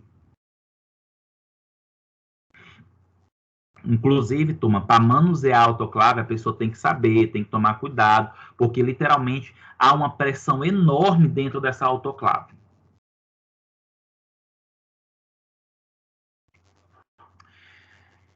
E por último, turma, e mais atual que nós temos é Louis Pasteur, né? Louis Pasteur, gente, em 1822, aliás, ele é entre 1822 e 1895. Louis Pasteur, ele literalmente derrubou definitivamente a teoria da geração espontânea, tá? O que ele está querendo dizer? Por que ele derrubou definitivamente a teoria da geração espontânea, tá? Porque o experimento criado, né, por Pasteur, mostra que, de certo modo, o micro-organismo ele não consegue sobreviver a altas temperaturas, tá? Principalmente se ele vai de um processo de quente a frio ao mesmo tempo. Olha o que foi que Pasteur, né, ele criou, gente. O Pasteur, gente, ele criou o processo de pasteurização, que é o que nós conhecemos hoje, tá? Pasteur resolve o problema da indústria francesa de vinho fazendo pasteurização. Por quê? Muitos das empresas de vinhos na França, na época, eles perdiam toda uma safra, perdiam vários vinhos, turma, devido ao fato de contaminação desses vinhos. E olha só o que foi que Pasteur ele fez. Ele pegou, gente, o líquido não estéril, né, vertido em um frasco. Então, o que foi que ele pegou? Ele pegou o líquido e botou num frasco. Depois que ele pegou esse líquido e botou num frasco, o que foi que ele fez? O pescoço do frasco era dobrado pela ação do fogo. Então, esse frasco, o pescoço dele acabava fazendo uma curva. E o que é que acontecia? O líquido era esterilizado pelo aquecimento. Então, o que acontecia? O líquido era aquecido, né? Aquecido, e aquele ar ele era expelido, aquele ar ele ia para fora pela extremidade da abertura do bico. Consequentemente, o que acontecia? O líquido era lentamente resfriado, tá? Se o líquido era lentamente resfriado, porque o ar, gente, ele começava a entrar. A questão é que o ar ele não levava o micro-organismo. Por que o ar não levava micro-organismo? Porque o ar, gente, ele acabava não indo para o líquido por causa desse bico curvo, como vocês podem observar na imagem, tá? E depois de um longo período de tempo que ocorria esse resfriamento, o líquido permanecia estéril por muitos anos, tá?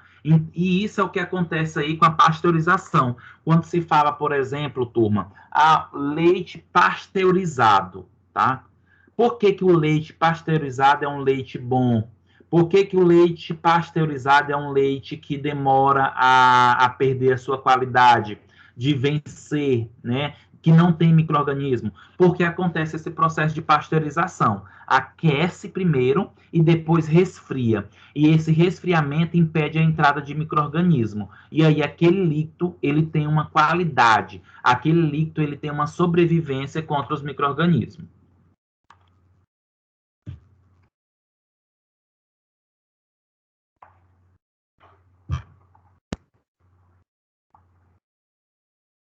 Turma, alguma pergunta sobre essa pasteurização? Alguma pergunta sobre Louis Pasteur?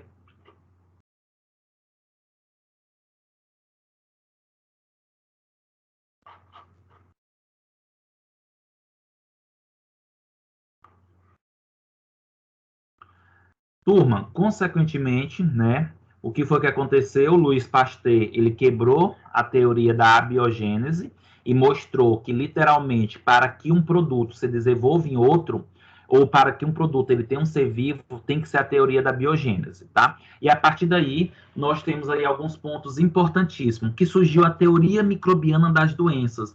Então, começou a entender que muitas das doenças, ou que o adoecimento dos indivíduos, estava associado ao quê? A micro-organismo, estava associado a bactérias, a fungos, a vírus, a protozoários, tá?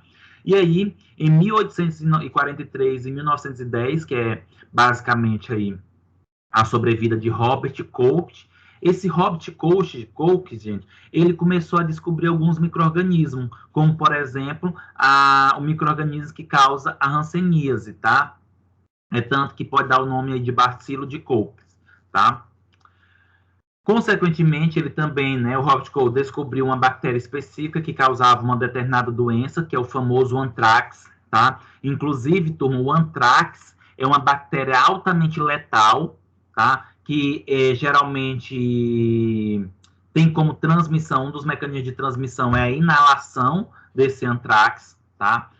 Inclusive, o anthrax ele é considerado uma bomba biológica, tá? Uma bomba biológica. Inclusive, teve alguns anos atrás que algumas pessoas nos Estados Unidos estavam recebendo pelos correios, dentro de um envelope, um pozinho branco. Esse pó branco, consequentemente, era o anthrax. E aí as pessoas que inalassem poderiam vir à morte, né, a óbito, por causa da infecção acontecida pelo anthrax, tá? E aí, a partir desse momento que se descobriu que as doenças eram ocasionadas, de certo modo, por micro-organismo, isso revolucionou a medicina, né, para o diagnóstico e tratamento de doenças e aumentou a expectativa de vidas em décadas. Por quê? A partir do momento que eu sei as causas das doenças, eu também sei o tratamento. E qual seria o tratamento dessas doenças? Primeiro, evitar o contato, características higiênicas e o uso de substâncias para matar esses micro-organismos.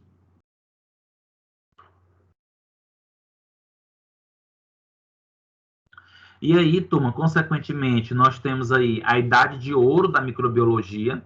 Essa idade de ouro foi em torno de 1875 a 1915. Quando a gente fala idade de ouro da microbiologia, foi porque, de certo modo, deu uma ênfase ao estudo dos germes, aos estudos dos micro-organismos, tá?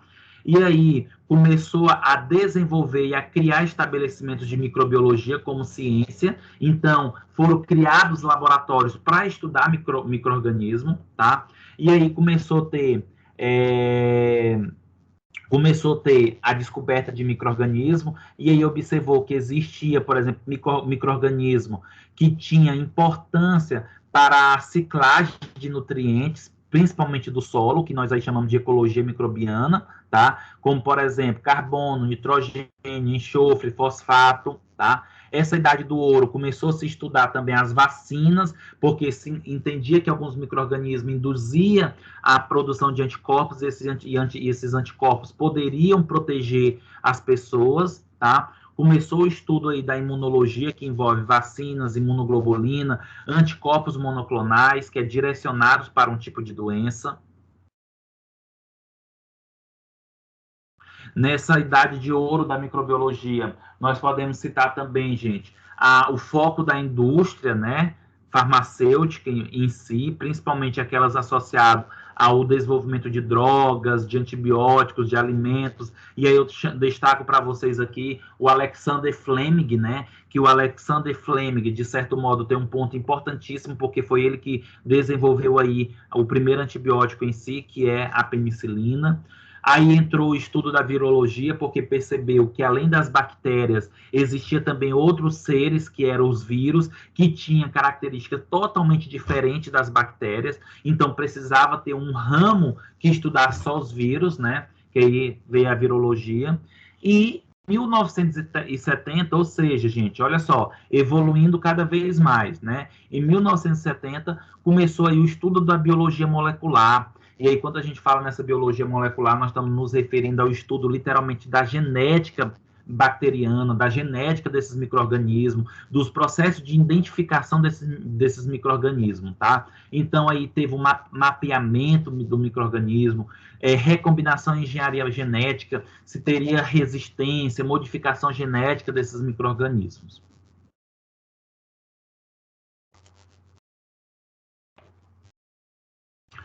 Turma, e consequentemente, né, qual seria a importância dos micro-organismos de modo geral para a vida, para a gente, né? Turma, os micro-organismos, eles são responsáveis pela manutenção da vida na Terra, tá? Então, tem aspectos importantíssimos favorecendo esse perfil aí de manutenção da vida, tá? Olha só, gente, os micro-organismos, eles têm a capacidade da ciclagem dos elementos pela degradação da matéria orgânica. É importante entender que quando a gente fala matéria orgânica, é aquela que pode sofrer decomposição. Consequentemente, essa decomposição, ela acontece a partir de micro-organismos. São os micro-organismos que decompõem a matéria orgânica, que destrói essa matéria orgânica. E uma vez que destrói essa matéria orgânica, esses micro-organismos, eles pegam os nutrientes dessa matéria orgânica e coloca no solo ou joga para o ar, tá? Os micro-organismos em si, eles podem trazer benefícios, como também prejuízos à saúde do homem, dos animais e outros seres vivos, que nós já conversamos, e esses micro produtiva da vida do homem.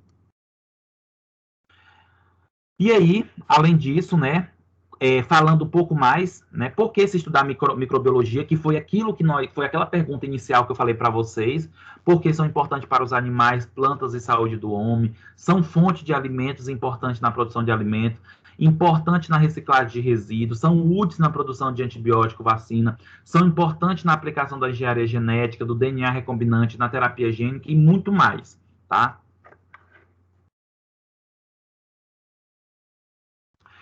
Turma, olha só, qual a importância dos micro-organismos para o ser humano, tá? Quando nós pensamos nessa importância, gente, nós podemos imaginar, por exemplo, a fermentação de alimentos, tá? O que seria essa fermentação de alimentos? Turma, por exemplo, quando você vai fazer um bolo, tá? Quando você vai fazer um bolo que você coloca ali o fermento biológico, você está colocando um micro-organismo ali. Você está fazendo o quê? Você está colocando enzimas que são produzidas a partir de micro-organismos. E qual a função disso? A função disso é para que você possa, por exemplo, aumentar o tamanho do alimento, para que você possa acelerar esse processo. E isso é importante porque você ganha tempo, tá? Por isso que eu falo que, de certo modo, é importante os micro-organismos para o ser humano, como, por exemplo, acelerar reações. E o que leva, por exemplo, essa fermentação? Essa fermentação, gente, é uma metabolização de carboidratos. E uma vez que metaboliza esses carboidratos, eu expando a massa, tá? E quem é que faz essa fermentação? Leveduras, fungos, micro-organismos. Turma, se nós não tivéssemos, por exemplo, esses micro-organismos para favorecer essa fermentação, consequentemente, nós teríamos o quê? Nós teríamos um pão cada vez mais pequeno, ia demorar muito tempo para ter esse pão mais inchado, e aí demoraria mais tempo fornecer esse pão para as pessoas, tá?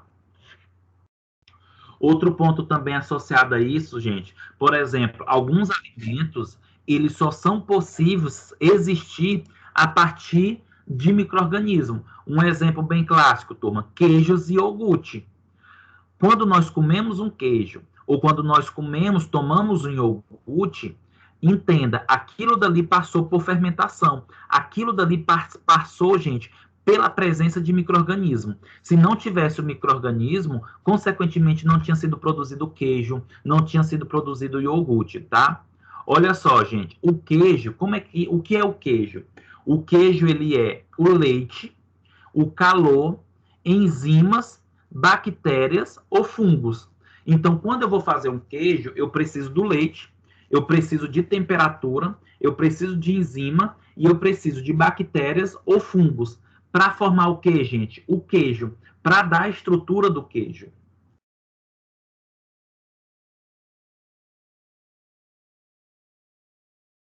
Outro ponto importante associado aí aos micro-organismos, turma. Os micro-organismos, eles são importantes para a indústria, como, por exemplo, na produção de perfume. Alguns micro-organismos, eles podem associar essências. É importante na indústria de medicamentos, como a produção de antibióticos.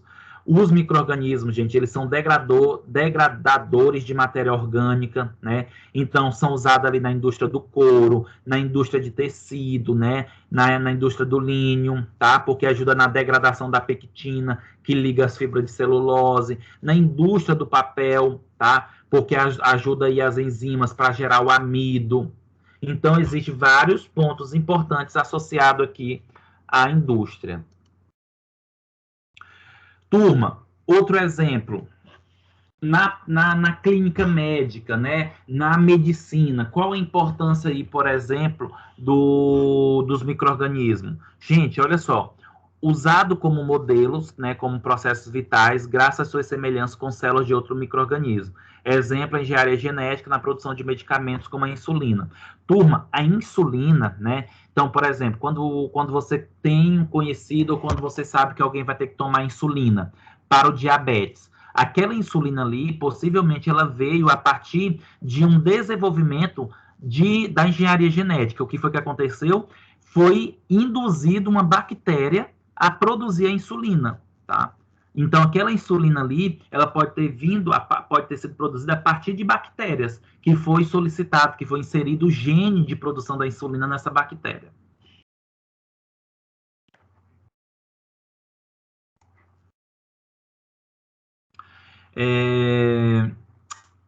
Gente, as bactérias, elas também são grandes recicladoras dos elementos, né? Algumas bactérias liberam nitrogênio a partir de resíduos, outras trazem o nitrogênio de forma mais eficiente direto para as plantas, exemplo, a batata. Na raiz da batata tem as bactérias, né? Rizóbio. Essas bactérias, por si só, têm a capacidade de pegar o nitrogênio e colocar na planta, e isso é importantíssimo, porque o nitrogênio ele ajuda no metabolismo da planta, sobrevive à planta. As bactérias, gente, estão associadas à pesquisa ambiental, tá? Então, existe micro-organismo tanto no mar como também na água doce, e esses micro-organismos são importantíssimos para a cadeia alimentar, tá? Lembrando que quando nós falamos em cadeia alimentar, é um ciclo importante aí associado. Os micro-organismos do solo, eles têm a capacidade de degradar detritos, que são partículas que não têm importância, tá? Ou que precisa sair dali. Os micro-organismos dos solos, eles ajudam no ciclo do nitrogênio, que eu falei para vocês que é muito importante esse ciclo para as plantas, para o solo. Certas bactérias e algas atuam na fotossíntese, ou seja, ajuda a ter a energia a partir do sol.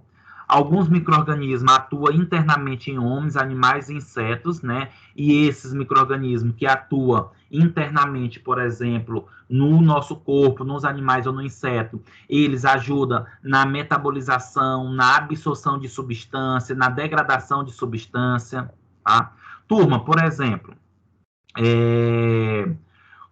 não sei se vocês já perceberam, mas é muito comum quando nós ingerimos feijão, aumentar as flatulências, né? Aumentar o pum, né? O peido. Por que que quando se ingere, por exemplo, feijão, isso acaba favorecendo? Porque é comum as pessoas que comem muito feijão ter mais gases. Porque o feijão acaba sendo degradado em grande parte por bactérias intestinais, por nossas bactérias intestinais. E aí, uma vez que esse feijão ele é degradado pelas bactérias, as bactérias eles produzem como substância a partir dessa degradação, gente, produzem CO2, né? O gás carbônico. E esse gás carbônico, consequentemente, ele vai ser o quê? Eliminado aí pelo intestino.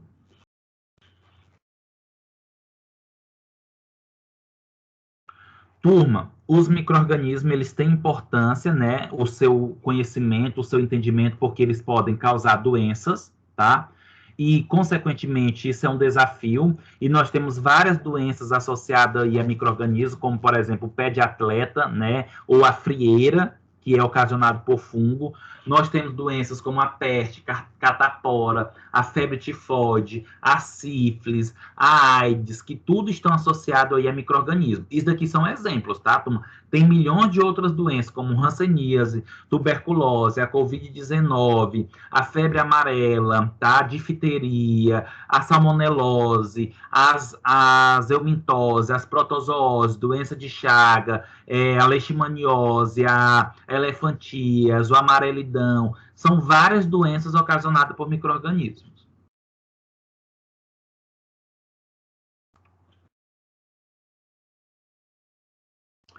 Turma, ainda nessa sequência, né, nós temos algumas respostas, né? Então, hoje nós entendemos que muitas das doenças estão associadas aos germes, né? Então, nós temos aí uma relação germe-doença, tá? E isso foi muito bem explicado por Pasteur, tá? Lister, lá em 1600 alguma coisa que eu comentei para vocês, 1677, mostra que Lister já tinha um pensamento importante, né, o que? A desinfecção para a limpeza de roupa cirúrgica, tentando controlar infecções nas pessoas, ou seja, ele já tinha em mente que os micro-organismos ocasionavam doenças. E aí, nós temos também a importância de Robert Koch, né, que nós falamos lá que micro-organismo causava doença, que foi os postulados de Koch. O que foi esse postulado de Koch, de 1876? Ele diz o seguinte, que um micro-organismo patógeno esperado deve sempre estar associado a uma doença e ausente em animais sadios. Significa o quê? Que quando o indivíduo ele tem aquele micro-organismo, ele vai ter a doença. Quando o micro-organismo ele não tem, quando o indivíduo, o animal não tem aquele micro-organismo, ele não vai ter a doença, tá? Ele também diz que o micro-organismo deve ser isolado e cultivado em cultura pura, em condições laboratoriais. Aqui, gente, Koch, ele já está dizendo o seguinte, que uma vez que uma pessoa está doente, ela precisa saber que micro-organismo ela tem para tratar o micro-organismo. Isso daqui, gente, é o que nós chamamos de cultura, tá? Então, quando a gente fala, o indivíduo está com a infecção urinária, o que é que ele tem que fazer? Uma urinocultura para saber qual micro-organismo ele tem, para eu poder fazer um antibiograma, para esse antibiograma me dizer qual o antibiótico melhor a ser dado para aquela pessoa, tá? Se o indivíduo ele tem uma infecção intestinal, tem que fazer a coprocultura, tá? Que é a cultura das fezes, para saber qual é o micro-organismo que está ocasionando a infecção e, consequentemente, dar um antibiótico específico para aquele indivíduo. Se ele tem uma sepsis, se ele tem uma bactéria no sangue, tem que fazer o quê? Uma hemocultura, tá? Para saber qual a bactéria que está ali no sangue, para saber qual é o antibiótico mais forte e adequado para aquela bactéria, para dar para aquele indivíduo. Infelizmente, turma, isso não é uma rotina, tá? Infelizmente, a solicitação de culturas ainda não é uma rotina. Até porque demora, até porque é caro, tá? Não são todos os laboratórios que fazem. Geralmente precisa de equipamento aí altamente sofisticado para fazer essas culturas, para ser bem mais rápido, porque a cultura manual demora-se muito. Turma, a cultura pura do micro-organismo produzirá a doença quando inoculada em animal susceptível. Então, se eu pegar aquela cultura e eu tenho ali, por exemplo, a bactéria, e eu pegar aquela bactéria e colocar no animal que está sadio, aquele animal ele vai adoecer. Por que ele vai adoecer? Porque ele está com o micro-organismo. Contudo, turma, é possível recuperar o micro-organismo inoculado do animal infectado experimentalmente, ou seja, eu consigo isolar de novo essa bactéria.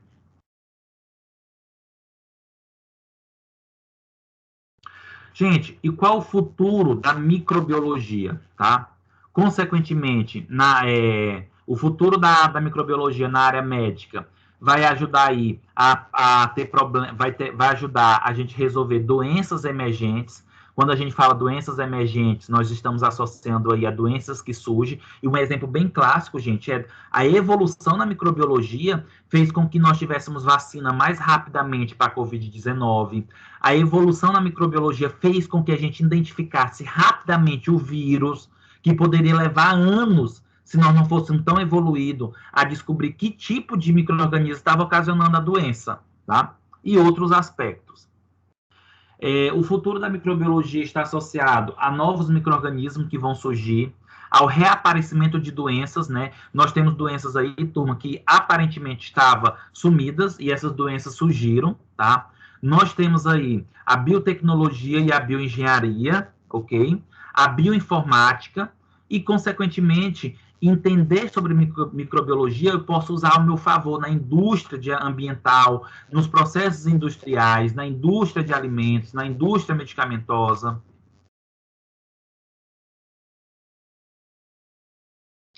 E aí, turma, resumindo, né, para a gente finalizar esse conteúdo, a microbiologia é uma área da biologia que tem grande importância, seja como ciência básica ou aplicada, né? E aí, como ciência básica, a microbiologia estuda os aspectos fisiológicos, bioquímicos e moleculares, né, em modelos comparativos a seres superiores, que é a microbiologia molecular. Estuda-se a microbiologia aplicada, que é os processos industriais, controle de doença, de praga, produção de alimentos, etc. E a microbiologia, gente, ela estuda em várias áreas. Na odontologia, estuda os micro-organismos associados à parte dental, cárie dental, doenças periodontais, estuda uma abordagem preventiva. Na medicina e na enfermagem, estuda doenças infecciosas e infecções hospitalares. Na nutrição, doença transmitida por alimentos, controle e qualidade de alimentos, produção de alimentos a partir de micro-organismos como queijos e bebidas, tá? E a microbiologia ela pode estudar, de certo modo, gente, aspectos associados à biologia, como aspectos básicos e biotecnológicos, produção de antibióticos, hormônios como insulina, enzima como lipase, celulase, insumos como ácidos e álcool, despoluição de ambientes através de estudos aí de deterioração de agrotóxicos como herbicida, como petróleo, tá? E biotecnológico também, o uso de micro-organismos com finalidades industriais, como agente de biodegradação, de limpeza ambiental. Resumindo, por exemplo, a oportunidade de assistir o National Geographic, vocês também podem estudar e pode ver, gente, a peste negra, né? A peste negra, gente, que foi associada aos micro-organismos, que nós já até conversamos um pouco, ela é contada aí, por exemplo, toda a história no National Geographic. É muito bonito conhecer esses documentários, tá? E, novamente, para a gente finalizar, nós temos aqui as referências, né, que eu já até mostrei para vocês, de microbiologia, que vocês podem estar pegando na biblioteca virtual ou na biblioteca física para estudar esses aspectos. Tranquilo, turma?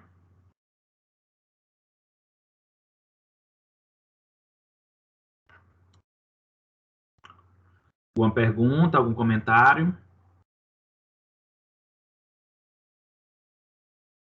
Professor, Oi.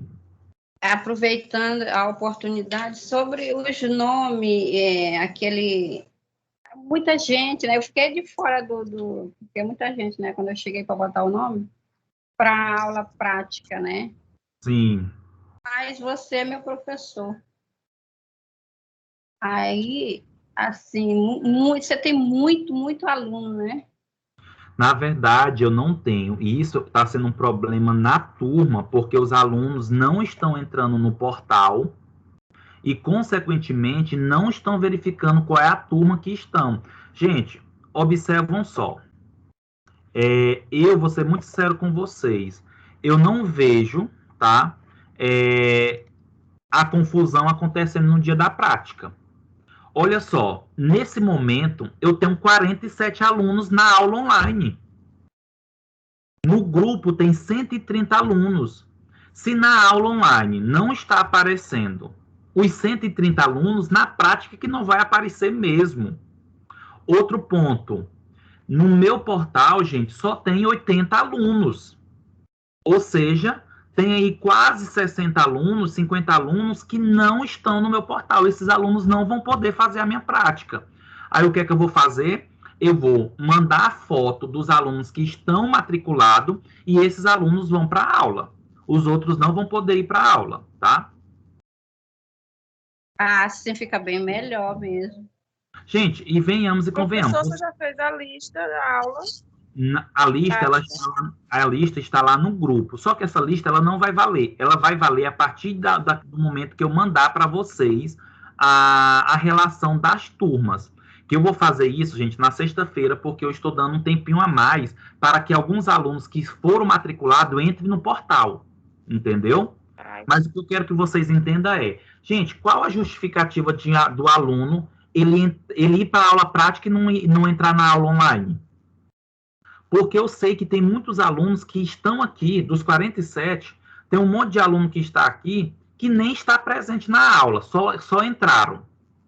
Poucos alunos, dos 47, se eu botar 20 alunos que estão assistindo a aula, é muito, tá? Agora, vocês imaginam, esses alunos vão para a prática? Não vão, tá? Isso dali, eles colocam, os alunos estão colocando os nomes nos grupos, é só como uma maneira de diminuir o peso na própria cabeça deles. Mas vai chegar na semana, não vai ter não. Tá? Vocês podem ter certeza que isso não vai acontecer. Agora, o que é que eu estou organizando? Eu estou organizando mais uma aula prática na segunda-feira de manhã para aqueles que podem. Eu ainda vou avisar sobre isso. Então, nós vamos ter mais um dia de prática para aqueles que não podem ir na quinta ou aqueles que não vão poder ir na quinta porque já lotou os grupos, tá bom? Oi, Adila. Pode falar. Professor, o senhor que vai dividir os grupos, por exemplo, de 8 às 9, de 9 às 10? Se eu vou dividir... Porque no grupo deu aquela mini confusão, né? Por exemplo, eu coloquei meu nome no grupo de, acho que de 9 às 10. Aí outra pessoa, como era muita gente digitando ao mesmo tempo, outra pessoa tirou meu nome da lista e colocou o seu. E foi aumentando e o meu não saiu. Entendi. Aí eu botei o meu de 10 às 11. Do número 3, foi parar no número 20 o meu nome. Entendi. Turma, eu tenho também uma sugestão bem fácil para vocês, tá? Uma das sugestões é, vão para a prática, vão para o laboratório. Se por acaso lotou os alunos, aguarda para outra, é só uma horazinha, tá? Porque eu vou ser bem sincero para vocês, eu vou mandar a lista, vai lotar a lista, só que vai chegar o momento que vai estar todo mundo na lista e no dia da prática só vai 5 alunos no primeiro grupo, só vai 10 alunos no primeiro grupo. Então, quem estiver lá, entra logo no primeiro grupo. É isso que eu quero tentar explicar para vocês. Infelizmente, mesmo eu fazendo a lista, vai um monte de aluno dizer que não. Um monte de aluno dizer que não vai. Entendi, professor. Tá? Então, assim, como é só uma hora de uma prática para outra, eu acho que vale a pena vocês irem, vocês conversam com seus colegas, aguardam um tempo, se socializa, tá? Mas só para vocês entenderem, vai ter prática para todo mundo. Só que, infelizmente, quantas vezes eu colocar lá no grupo, vai ter confusão. Porque todo mundo vai colocar o nome, e eu sei que não vai. E outra, pior, se eu organizar a lista, os alunos vão acabar dizendo que vão, porque é eu que estou organizando, e eles não querem se indispor comigo. E lá no dia não vão aparecer. E, novamente... Verdade. Eu não botei meu nome porque quando eu cheguei já estava cheia, aí eu fiquei de fora. Eu sei.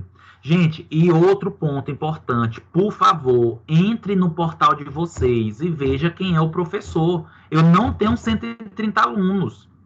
E mesmo eu mandando a mensagem no grupo, não saiu ninguém. Tá?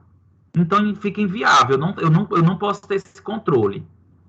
Aliás, eu não tenho como ter esse controle. Tá? Algumas pessoas deram até uma dica para mim de fazer o formulário, mandar para vocês. Só que mesmo assim, gente, entenda, os alunos estão colocando o nome ali porque eles acham que isso vai minimizar se eles faltarem. O que eu quero é a verdade. Eu sei que não vai. Gente, olha só, nós temos 47 alunos agora.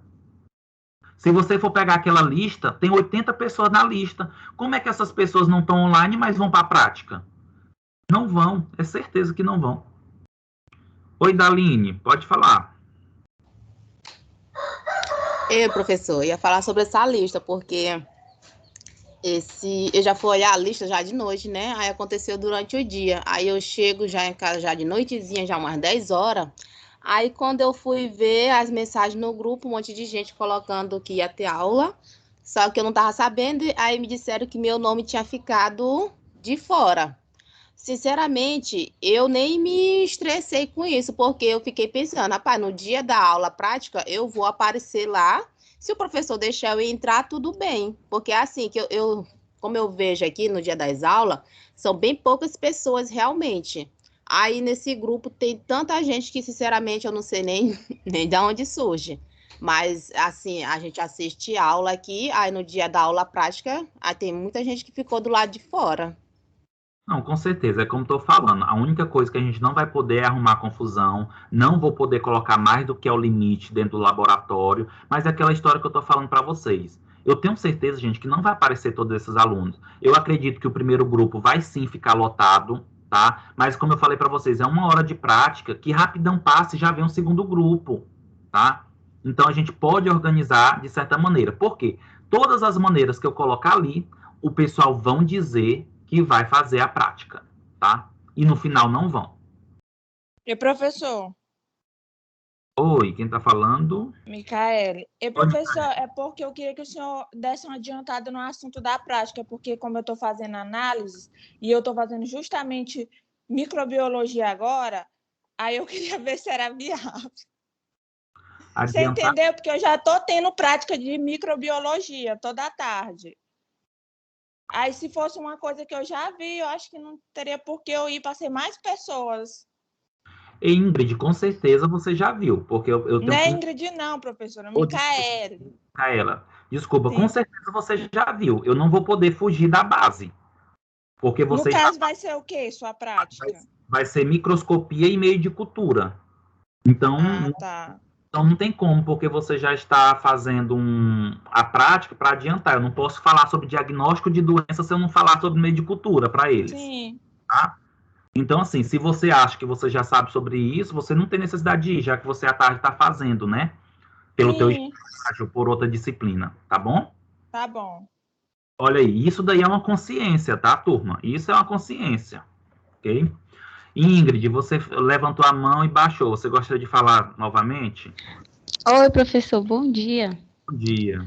Professor, é porque assim, toda aula, querendo ou não prática, a gente está tendo um pouco de confusão. Todos os professores estão tendo esse mesmo trabalho aí que o senhor está tendo. Os grupos cheios de confusão. Só que assim, em relação à minha turma do segundo período de farmácia, tem em torno de 38 alunos. Todas as aulas práticas que tem, vai em média de 25 a 30 alunos de certeza. Sempre vem o pessoal do interior, a gente sempre procura estar nas aulas práticas. Então, é como eu ia lhe perguntar, alguns professores estão dividindo por sala ou por curso esses horários, que fica melhor, porque assim, quem vem do interior, eu sei que grande maioria aqui também mora no interior, tem que ter uma certeza.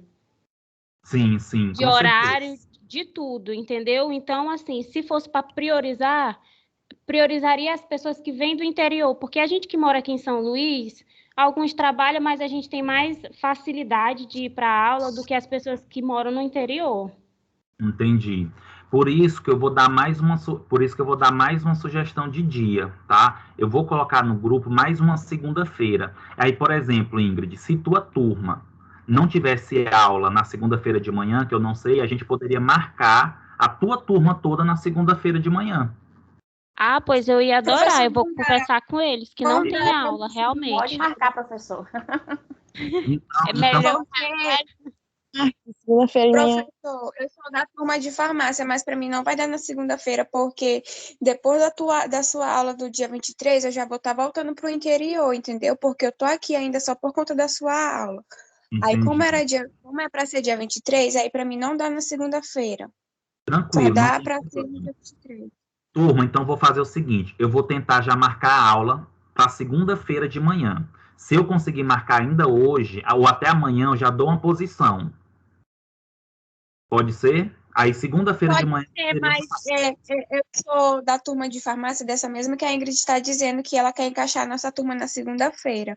Mas daí o senhor vê se o senhor pode me incluir na aula do dia 23. Não, com certeza pode. Só que é o seguinte, não mas é porque... Mas a segunda que o senhor está dizendo é essa segunda agora? Antes Isso. do dia 23? Seria mais difícil? Acho que seria melhor. Pois se é agora, dia 23, se é agora, pois ótimo, professor. Eu pensava que ia ser depois do dia 23. Porque nessa semana que vem, turma, é a nossa última aula antes da prova, certo? Certo. Se eu marcasse na segunda-feira da semana da prova, vocês viriam? Daí devia ser depois do dia 23, né? Isso, não. Aí no seu caso, Luana, você já está aqui para a semana de prática e você não viria, né? Mas, Ingrid, conversa com a tua turma se tem como ser nessa segunda ou na outra segunda, que é na semana de prova, tá bom? Tá bom, professor, eu lhe dou a resposta mais tarde. Ótimo, perfeito. E aí, gente, eu diminuo uma quantidade de pessoas já na de quinta-feira, tá bom? Tá bom. Vai dar certo, a gente vai se organizar, ok? Turma, mais alguma pergunta, algum comentário? Gente, não esqueça de fazer o ED, que é a